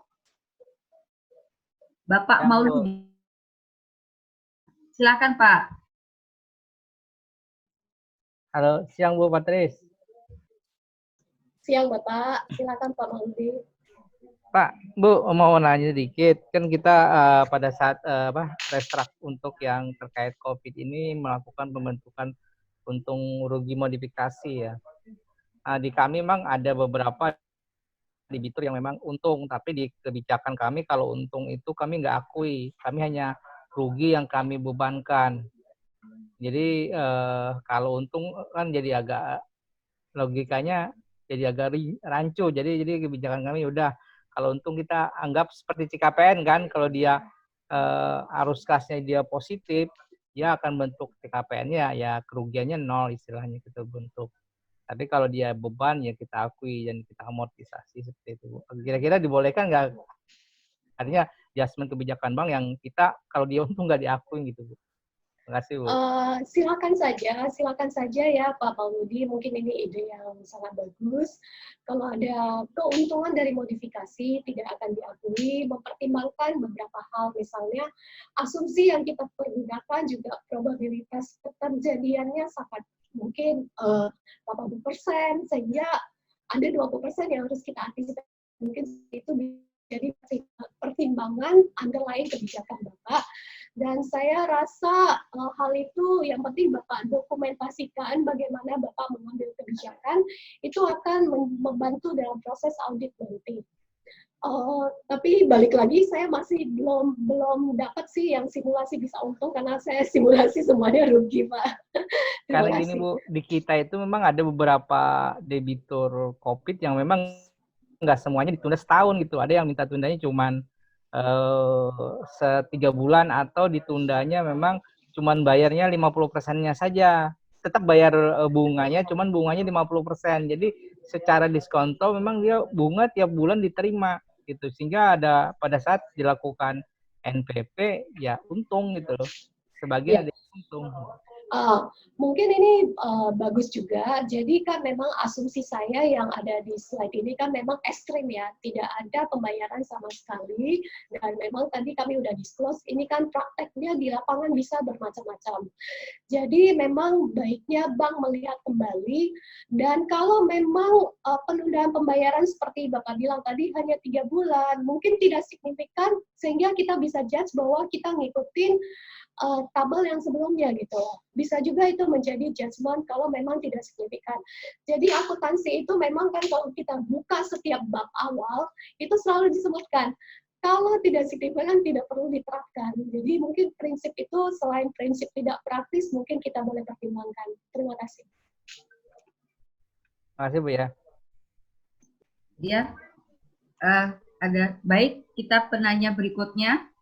Nanti diperkirakan kita selesai pukul 13.45 Bapak Ibu ya, jadi kita maksimalkan pertanyaan-pertanyaan yang diajukan.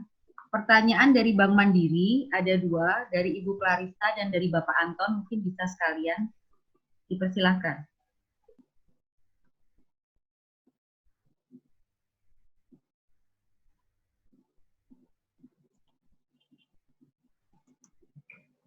Bu Patricia, ini Anton, mohon izin Bu. Ya, silakan Pak. Maaf Bu Clarita, saya duluan. Jadi pertanyaan kami adalah terkait dengan relaksasi yang tanggal Ibu. Jadi berdasarkan jawaban yang sebelumnya kami terima dari OJK, informasi bahwa penundaan revaluasi posisi surat berharga dengan menggunakan hanya berlaku untuk surat berharga yang dibeli sebelum atau pada tanggal 31 Maret. Itu Bu ya. Sedangkan untuk surat berharga yang dibeli setelah 31 Maret, maka revaluasinya menggunakan harga pasar yang berlaku. Nah, kami ada concern, Bu, terkait hal tersebut. Terdapat potensi terjadinya metode revaluasi yang berbeda untuk seri surat berharga yang sama. Misalkan Bank punya posisi surat berharga FR82 yang dibeli sebelum 31 Maret, dan setelah 31 Maret, maka akan terdapat 2 revaluasi yang berbeda untuk posisi FR82 tersebut. Bagaimana, Bu, tanggapannya? Kasih. Baik Bapak, jadi kalau misalnya seri itu telah dimiliki sebelumnya ya, yang identikal ya, maksudnya benar-benar identikal, bukan seri yang diterbitkan lagi gitu ya. Jadi mungkin itu bisa menjadi bahan pertimbangan Bapak untuk menggunakan mark-to-market 31 Maret. Konteksnya ini tidak bisa diterapkan untuk misalnya beberapa surat berharga yang dibeli setelahnya. Dan saya tegaskan bahwa surat OJK yang S7 ini merupakan opsional. Apabila bank memiliki kepentingan untuk misalnya ada public export, karena akan daripada disclose 2 laporan, membuat laporan sesuai dengan surat OJK ini, dia menerbitkan 1 laporan khusus untuk yang sesuai dengan PSAK kepada publik, mending memilih menerapkan PSAK full, karena apa yang Bapak Ibu publikasikan kepada OJK maupun kepada publik itu harus sama. Terkait dengan, mungkin saya harus diskusi di internal dulu, bagaimana kalau seri itu sudah pernah dimiliki oleh bank sebelumnya sehingga akan supaya tidak ada 2 ya Pak ya. Mungkin ini jawabannya saya pending dulu, tapi sementara posisi kami adalah untuk sebelum sampai dengan 31 boleh pakai surat. Tapi yang dibeli atau setelah dibeli setelah tidak bisa aplikasi 3. Karena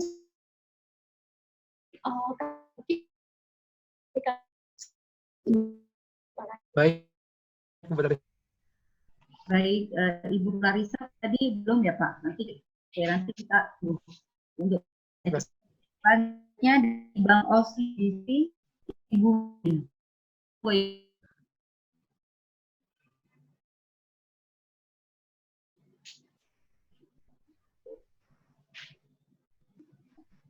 Atau mungkin bisa ke Bapak Beni dari BNI Syariah.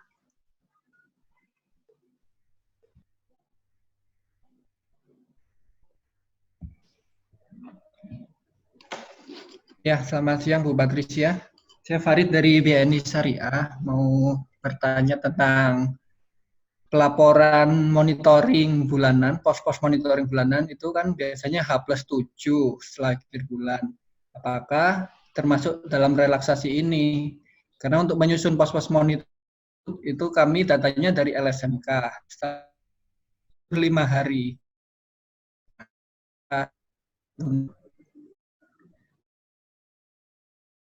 Verifikasi yang Bapak tanyakan dengan bukan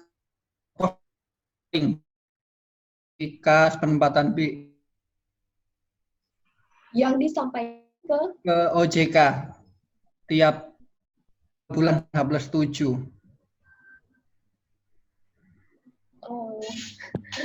Mungkin dari rekan-rekan DPPS ya, saya kurang mudeng jenis laporannya namanya apa Pak? Laporan pos-pos monitoring bulanan. Mas Farid itu yang minta, silakan dulu Mas. Mas Gun. Mas Farid, dari berdasarkan apa ya? Tadi Bu Patrice kan juga dalam referensinya itu di ketentuan apa atau dari pengawas H+7 itu untuk mengirimkan pos-pos monitoring bulanan, Pak Gunawan. Silakan Bu Nyimas, mungkin Bu Nyimas ketentuan bisa Mbak ini memberikan fatwanya. Iya. Baik, Mas Farid. Itu laporan pos-pos monitoring yang tadi diminta, mungkin itu disampaikannya lewat apa, Pak? Lewat hard copy, tanda tangan direktur. Oh, mungkin itu permintaan khusus pengawas ya, Pak? Tidak diatur secara khusus di peraturan OJK, itu permintaan khusus pengawas kepada Bank Bapak gitu ya. Kalau itu sih Pak, monggo silahkan didiskusikan dengan pengawasnya seperti apa batas waktu pelaporannya, karena sekarang kalau hard copy juga tidak ada lagi, tapi disampaikan melalui email, ya, email mailing room, ya. Mungkin bisa didiskusikan dengan pengawas kami, ya. Terima kasih banyak, Bu Nyimas. Ya, dari Pak Beni. Mungkin pertanyaan terakhir dari Bank Victoria, Ibu Claudia.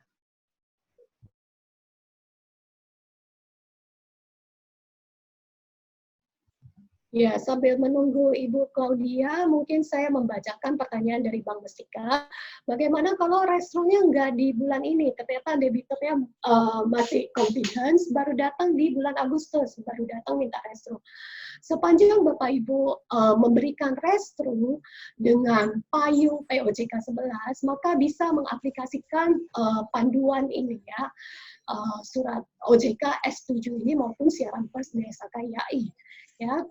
Kemudian bagaimana kalau 31 Maret nanti sudah berakhir masa berlaku POJK 11 untuk stage 1 maupun surat ini, maka nanti pada saat 31 Maret Bapak Ibu harus melakukan assessment. Tetapi kami meminta Bapak Ibu jangan nunggu sampai 31 Maret untuk melakukan assessment apakah debitur pulih kembali atau enggak. Setidaknya di 31 Desember 2020 itu sudah harus tercermin di laporan laba rugi Bapak Ibu.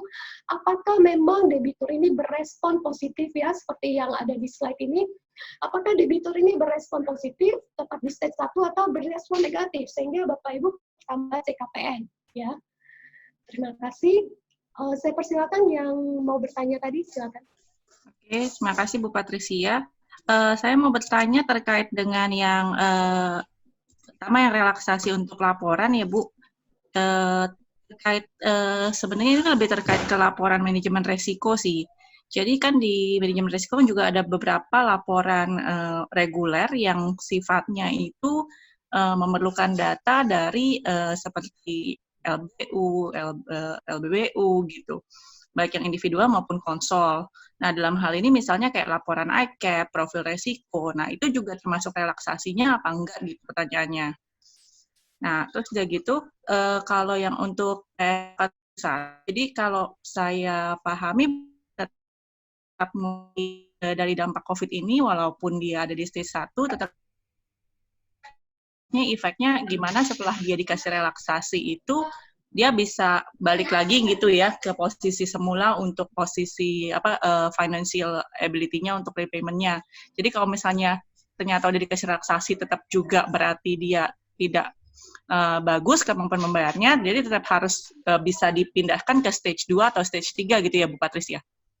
Ya, benar sekali. Saya langsung jawab yang kedua. Jadi kalau memang debitur itu tidak merespon, ingat ya yang saya spirit dari pengaturan panduan ini yang diterbitkan oleh DSA-KII maupun IASB maupun beberapa regulator negara lain adalah COVID berdampak. Yes, berdampak. Pemerintah melakukan program stimulus untuk memulihkan dampak itu, membalikkan. Jadi kayak counter cyclical ya, untuk mengcounter dampak itu.